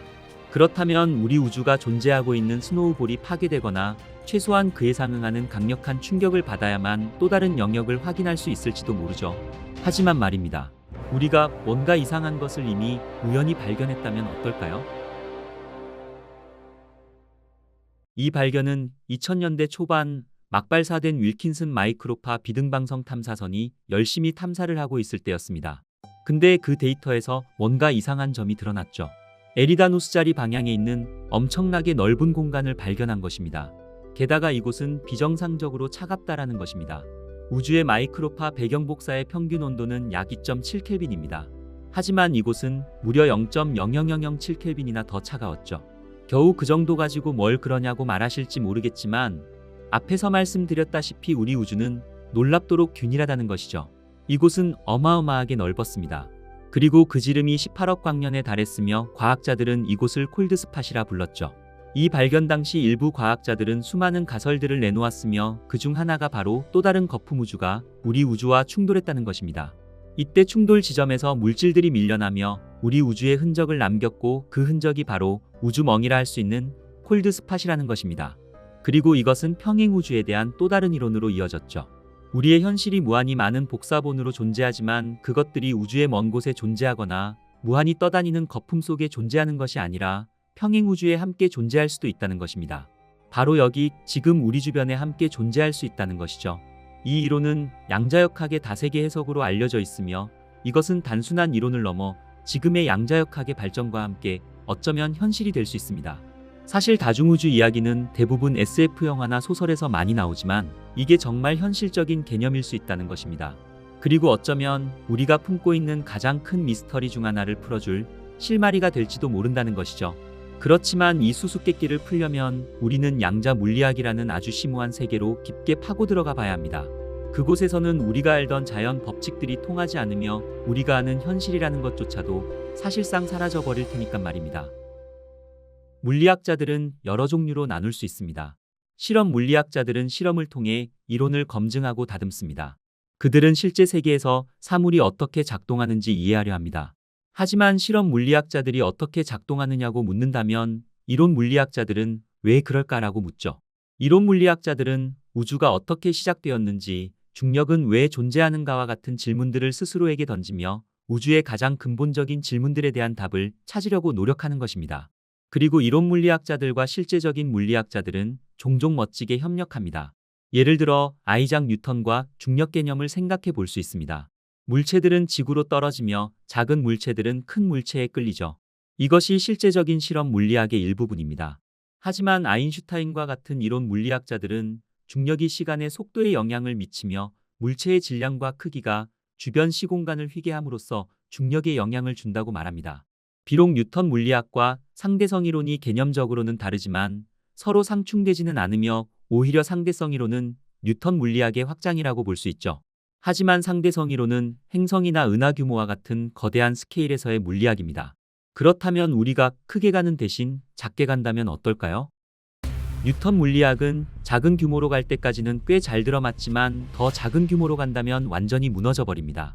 19세기 초 영국 화학자 존 돌턴은 원자이론을 개척한 것으로 잘 알려져 있습니다. 그는 우리 주변 모든 것들이 원자라는 아주 작은 물질 조각들로 구성되어 있다 말하며 그는 이 모든 것들이 근본적인 구성 요소라서 더 이상 나눌 수 없다 주장했죠. 하지만 사실은 나눌 수 있었습니다. 1906년 노벨 물리학상을 수상한 톰슨 박사는 원자보다 훨씬 가벼운 음전하를 띤 입자의 존재를 추론하며 이것들을 밀입자, 이후 전자라 불렀죠. 과학자들은 이 입자들이 원자핵을 구성하며 전자들은 지구가 태양 주위를 돌듯 핵 주위를 공전할 것이라 결론 내렸죠. 하지만 원자에서는 그런 일이 일어나지 않습니다. 뉴턴의 법칙은 궤도가 결국 붕괴할 것이라 예측했지만 원자 규모에서는 자연 법칙이 더 이상 통하지 않는다는 것입니다. 뉴턴 물리학에 따르면 핵 주위를 도는 전자들은 결국 핵 안으로 빨려 들어가야 하지만 전자의 궤도는 붕괴하지 않는다는 것입니다.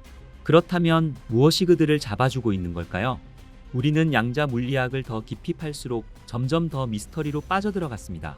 그리고 이런 미스터리 중 하나가 바로 관찰자 문제, 그 유명한 슈레딩거의 고양이 사고 실험이 나오게 된 배경이 되었죠. 슈레딩거는 이런 붕괴 해석을 좋아하지 않았으며 자신의 고양이를 이용해 이게 얼마나 이상한 일인지를 보여주려 했습니다. 상자 안의 고양이는 말 그대로 동시에 죽어 있으면서도 동시에 살아있는 상태가 됩니다. 그러던 중 1957년 휴 에버렛이라는 젊은 대학원생이 이 논쟁에 뛰어들어 기존 이론들을 뒤흔들어 놓았죠. 이 새로운 접근 방식은 양자역학의 다세계 해석으로 알려져 있으며 고양이가 진짜로 살아있는 동시에 죽어있는 상태일 수 있는 방법을 찾아낸 것입니다. 만약 파동함수가 실제로 절대 붕괴하지 않는다면 이 모든 가능한 결과들이 각자 자신만의 독특한 우주에서 현실이 될 수 있습니다. 관찰자의 여러 버전들이 나타나지만 그들은 서로 소통할 수 없습니다. 에버렛의 이 같은 견해는 전체 우주를 하나의 단일한 우주의 파동함수로 기술했죠. 그 당시 그는 이 혁명적인 이론을 보어에게 가져갔지만 너무 과장된 이론이라 무시당하게 됩니다. 하지만 최근 제임스 웹의 발견과 관측 기술의 발전으로 최근 몇 년 동안 많은 물리학자들 사이에서는 에버렛의 이론이 옳았으며 평행우주가 실제로 존재할 수 있다고 생각하는 과학자들이 늘어났죠. 다세계 가설에 따르면 다른 평행우주들은 항상 우리 주변에 존재합니다. 다만 다른 차원에 있어서 우리가 볼 수 없을 뿐 당신의 거실에도 무한한 버전의 당신이 있을 수 있다는 것이죠. 인류는 오래전부터 밤하늘을 바라보며 별자리와 그 움직임의 규칙성을 발견하였습니다. 달의 주기와 계절의 변화, 잎과 조개의 대칭성을 관찰하며 자연 속 패턴을 인식하였죠. 그리고 우리는 이러한 패턴이 단순한 우연이 아니라 어떠한 법칙에 의해 지배된다는 것을 깨닫게 됩니다. 고대 그리스인들은 건축과 예술, 그리고 사람의 몸인 인체에서 황금 비율을 발견하게 됩니다. 피보나치 같은 수학자들 또한 식물의 성장 패턴과 은하수의 나선 운동을 발견하며 자연의 패턴이 정적인 형태와 숫자에 국한되지 않고 시간과 공간으로까지 펼쳐진다는 것을 발견하게 되죠. 나무의 구조나 강이 구불구불한 흐름은 수학적 패턴과 프랙탈 기하학에 따릅니다. 이러한 패턴은 나무 잎 하나에서부터 숲 전체에 이르기까지 같은 모습을 보여주고 있죠. 그리고 이것은 현대에 들어오며 혁명적인 발견으로 이어지게 됩니다. DNA의 이중나선 구조와 양자물리학, 카오스 이론의 나비 효과 등과 같이 패턴과 법칙에 의해 지배되는 우주의 모습으로 말이죠. 이러한 발견들은 우주에 대한 우리들의 이해의 폭을 넓혔을 뿐만 아니라 인류의 기술과 의학 및 철학에까지도 영향을 미쳐왔습니다. 옛사람들은 자연이라는 우주에 대비해 인체 또한 작은 우주로 보았습니다.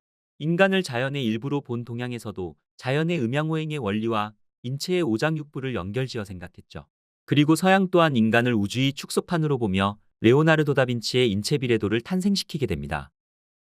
그렇다면 이러한 끊임없는 패턴들은 단순한 우연일까요? 아니면 우주와 더 깊은 연결을 의미하는 것은 아닐까요? 우리가 볼 수 있는 우주의 크기는 약 930억 광년에 달하는 거대한 규모입니다. 우주에는 2조 개 이상의 은하가 존재하고 있으며 그 각각의 은하 속에는 우리 태양과 같은 수십억 개의 별들이 자리 잡고 있죠. 우주에 대한 호기심으로 인류는 이를 관찰하기 위해 많은 망원경들을 제작해왔으며 그중 하나가 바로 제임스 웹 우주망원경입니다. 최근 제임스 웹 우주망원경을 통해 하나의 사진이 찍히게 됩니다. 이 사진을 본 사람들은 마치 인간의 뇌와 같다고 말하기도 했죠. 실제로 일부 과학자들은 오랫동안 우주와 인간의 뇌 사이에 놀라운 유사성을 알아차려 왔습니다.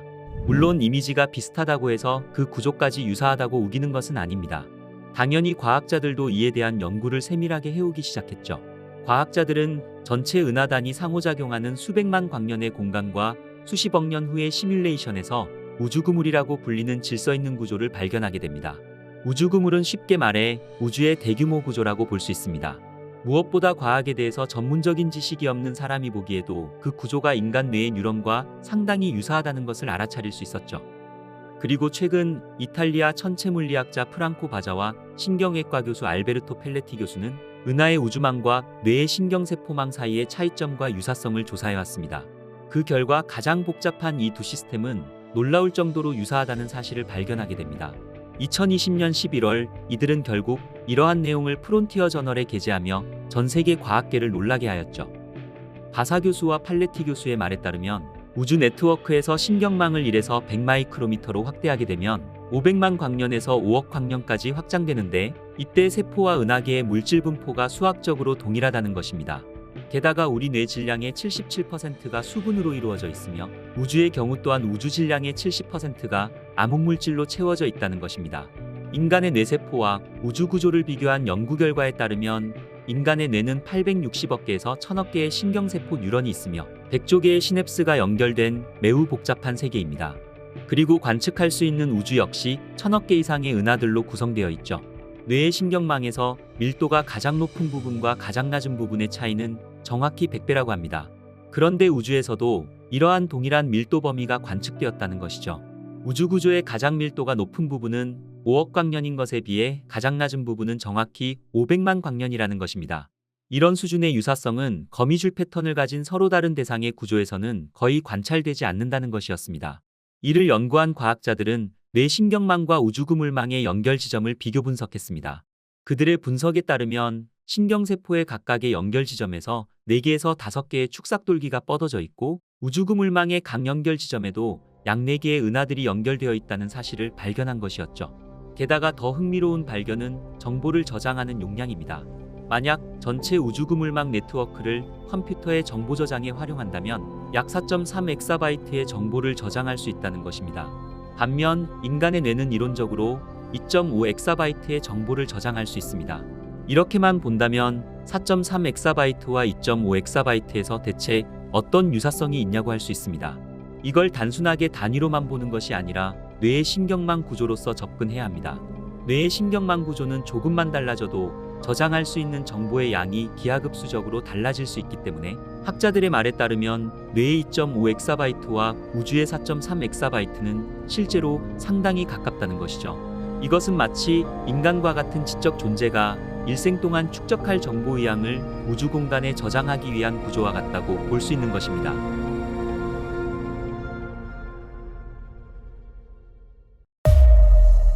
현대 정통 물리학자인 아비롭 교수는 하버드 천체물리학센터 소장을 역임했으며 누구보다 오랫동안 그 자리를 맡아오기도 했습니다. 2021년 아비롭 교수는 사이언티픽 아메리칸 과학 잡지에 우리 우주가 실험실에서 만들어졌을까라는 제목으로 논문을 게재하였죠. 이는 SF 작가가 썼다면 황당무계한 이야기로 여겨졌겠지만 누가 봐도 저명한 학자임에 틀림없는 그가 쓴 글이니 관심이 쏠릴 수밖에 없었습니다. 그는 지적 생명체를 4가지 유형으로 분류하며 설명했습니다. 총 4가지 유형으로 분류가 되며 이를 A, B, C, D라고 했을 때 A가 가장 높은 수준에 있다는 것이죠.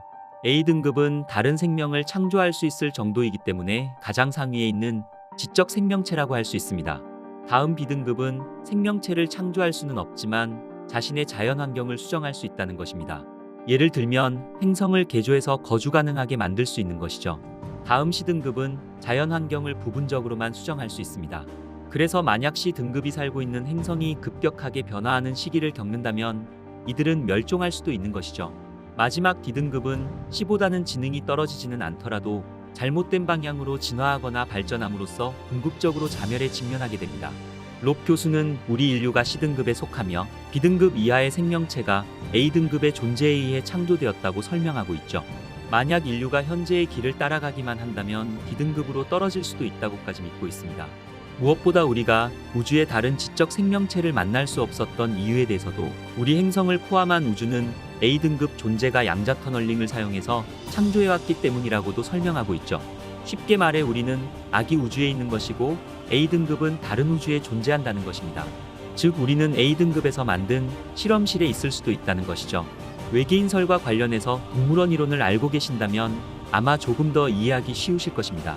결국 롭 교수의 이러한 실험실 이론이 맞다면 실험실이라는 것 자체가 일종의 생명체일 가능성도 배제할 수 없는 것이죠.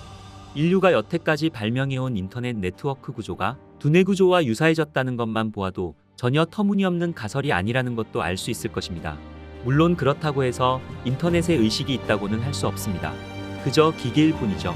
하지만 미래에는 어떻게 될지 이 또한 아무도 모릅니다. 롭 교수의 가설을 바탕으로 우주와 뇌의 관계를 다시 한번 살펴보겠습니다. 앞서 언급했듯이 어두운 암흑물질이 우주의 70%를 차지하고 있지만 우리는 아직 그것이 무엇인지 모릅니다. 그런데 뇌의 77%가 물로 구성되어 있다는 사실을 생각해 본다면 이는 흥미로운 질문으로 연결됩니다. 만약 우리가 거대한 생명체의 세포와 같을 수 있으며 그 생명체는 아직 자신의 존재를 깨닫지 못하고 있는 것은 아닐까라는 질문 말이죠. 가상의 실험을 해보면 우리 뇌 속에 지능적인 존재들이 살고 있다고 상상해 볼 수 있습니다. 그들에게 뇌의 신경세포와 신경망은 관찰할 수 있겠지만 전체 질량의 70%를 차지하는 물은 투명하기 때문에 그들은 그것을 관찰할 수 없을 것입니다. 이런 맥락에서 더 나아가 보면 우리가 우주 밖으로 나갈 수만 있다면 암흑물질의 비밀이 풀릴지도 모르는 것이죠. 이런 아이디어들은 다소 과도하게 들릴 수도 있습니다. 하지만 실험실 이론을 주장하는 롭 교수는 현대과학이 점점 더 폐쇄적이 되어 과학적 진보가 지연될 수 있다고 말하고 있는 것이죠. 그의 이론들은 매우 판타지적이지만 우리에게 새로운 가능성을 보여주려 하는 것 같습니다. 불과 100년 전만 해도 과학자들은 우주가 고정된 구조물에 별과 행성들이 매달려 있으며 지구는 평평하다고 생각했습니다. 우리는 이제 우주에 있는 그 어떤 것도 고정되어 있거나 변하지 않는 것이 없다는 것을 알고 있습니다. 모든 물질이 회전하고 움직이며 우주 공간을 엄청난 속도로 날아다니고 있죠. 이러한 속도도 우주 전체의 크기에 비하면 작은 편일 것입니다. 이것은 마치 우리 몸속 세포의 자연스러운 진동과 다를 바 없는 것이죠. 우리는 수조 개의 행성 중 하나에 살고 있다는 것을 알고 있습니다. 이 행성들은 모두 자신만의 별과 태양계를 가지고 있으며 이 태양계들이 모여 은하를 이루고 은하들이 모여 거대한 은하단을 형성하고 있는 것입니다. 이 모든 것들이 우주 공간을 따라 움직이며 때로는 만나고 합쳐지고 서로를 밀어내기도 합니다. 마치 우리 몸속 세포들이 서로 합쳐지거나 지나치듯이 말입니다. 이러한 우주의 구조와 형태는 유기체와 매우 유사합니다. 해부도에서 볼 수 있는 신경계나 근육 조직과 닮아 있습니다. 이러한 유사성은 단순한 우연이 아니라 우주가 어떤 지적인 설계에 따라 만들어졌다는 것을 암시하는 것일지도 모른다는 것이죠. 인류가 우리 자신의 내부를 이해한다면 우주 밖의 세계도 이해할 수 있을 것입니다. 하지만 우리가 발견한 우주와 인간의 뇌의 유사성은 순수한 우연의 일치일 수도 있습니다. 결국 인간은 본인이 원하는 대로 생각할 수밖에 없기 때문이죠. 하지만 고대 그리스 철학자 플라톤은 마치 동굴 속에 갇혀 외부 세계를 알지 못하는 사람들처럼 우리가 현실에 보고 있는 것이 이데아의 그림자에 지나지 않다고 생각했습니다. 우리 역시도 우리가 관측 가능한 우주를 보며 동굴벽에 비친 그림자에 불과한 우주의 한쪽 면만 보고 있는 것은 아닐까요? 플라톤의 비유처럼 동굴 밖에 실체가 존재한다면 인류는 그 실체를 보기 위해 노력해야 할 것입니다. 다중우주의 다양한 이론들은 평행우주, 다른 우주 또는 다세계 우주라 불립니다. 이러한 이론들은 물리학계에서도 오랫동안 논쟁의 대상이 되었으며 심지어 노벨상을 받은 저명한 물리학자들조차도 다른 우주가 존재하는지에 대해서 의견이 갈리고 있는 것도 사실입니다. 하지만 대부분의 과학자들은 이것이 과학적 가설이라기보다는 철학적인 개념에 가깝다고 주장하며 과학 연구에 해를 끼칠 수 있다는 우려의 목소리도 제기되었죠. 일부 물리학자들에게는 이것이 그저 재미있는 사고실험에 불과하지만 어떤 이들은 이 가설을 문자 그대로 받아들입니다. 물론 이 주장은 논쟁의 여지가 많고 다세계 이론이 실제로 말하는 한계를 넘어설 수도 있겠죠. 우리는 우주가 치명적인 장소라는 것을 알고 있습니다. 초신성과 감마선 폭발 혹은 거대한 소행성 하나면 행성의 모든 생명체를 쓸어버릴 수도 있죠. 그리고 이런 일들이 지구에서 실제로 일어났다는 것 또한 우리는 이미 알고 있습니다. 이러한 사실들을 생각할 때 우리가 우리 은하에서 유일한 지능적 생명체이거나 어쩌면 우주 전체에서 유일한 존재일지 모릅니다. 현재로선 우리 주변에 생명체가 존재한다는 증거가 없습니다. 그리고 그 누구도 우리에게 메시지를 보내지 않으며 우리의 부름에도 대답하지 않고 있죠. 우리는 완전히 혼자일 수 있습니다. KBC 공허의 맥락에서 본다면 우리 인류가 어쩌면 저밀도 지역에 존재하는 것이 우연이 아니라 우리가 알고 있는 생명체의 발전을 위한 필수적인 조건일 수 있다는 것을 의미할 수 있습니다. 만약 우주가 균일하게 밀도를 가지고 있거나 오늘의 주제와 같은 큰 공허가 없었다면 생명에 필요한 조건이 발생하지 않았을 것이고 우리는 그것을 관찰하기 위해 존재하지 않았을 수도 있다는 것이죠. 따라서 KBC 공허의 엄청난 크기와 상대적으로 비어있는 특성은 오히려 이상현상이 아니라 우리와 같은 관찰자의 존재를 허용하는 우주의 자연스러운 결과일 수도 있는 것입니다. 하지만 페르미 역설의 모든 해답에는 하나의 문제점이 있습니다. 우리는 우리의 기술의 한계가 어디까지인지 모른다는 것입니다. 미래의 과학기술의 발달은 우리에게 불멸을 부여하고 다른 은하로의 여행도 가능할 것입니다. 어쩌면 신들의 수준까지 우리를 이끌어줄 기술로 발전할지도 모를 일이죠. 하지만 현재로서는 우리가 인정해야 할 것은 우리는 정말 아무것도 모른다는 것입니다. 인류가 존재했던 시간 중 90%는 수렵 채집과 사냥으로 살았습니다. 500년 전에는 인간이 우주의 중심이라고 생각했고 200년 전에 우리는 에너지의 주 원천으로 인간 노동을 사용했죠. 그리고 불과 30년 전 우리는 정치적인 견해 때문에 인류를 종말시킬 수 있는 무기를 서로에게 겨눴습니다. 우주적 시간 관점에서 우리는 태아 수준일 것입니다. 우리는 지금까지 많이 걸어왔지만 아직도 갈 길이 멉니다. 우리가 정말 우주의 중심이라는 사고방식은 여전히 인간들에게 강하게 남아있지만 이러한 인간 중심적 사고방식은 우주 안에서 우리의 삶에 대해 오만한 가정을 하기 쉽게 만듭니다. 하지만 결국 인류는 알아낼 것입니다. 우주는 누군가가 경험하지 않기에는 너무나 아름다우니까 말이죠.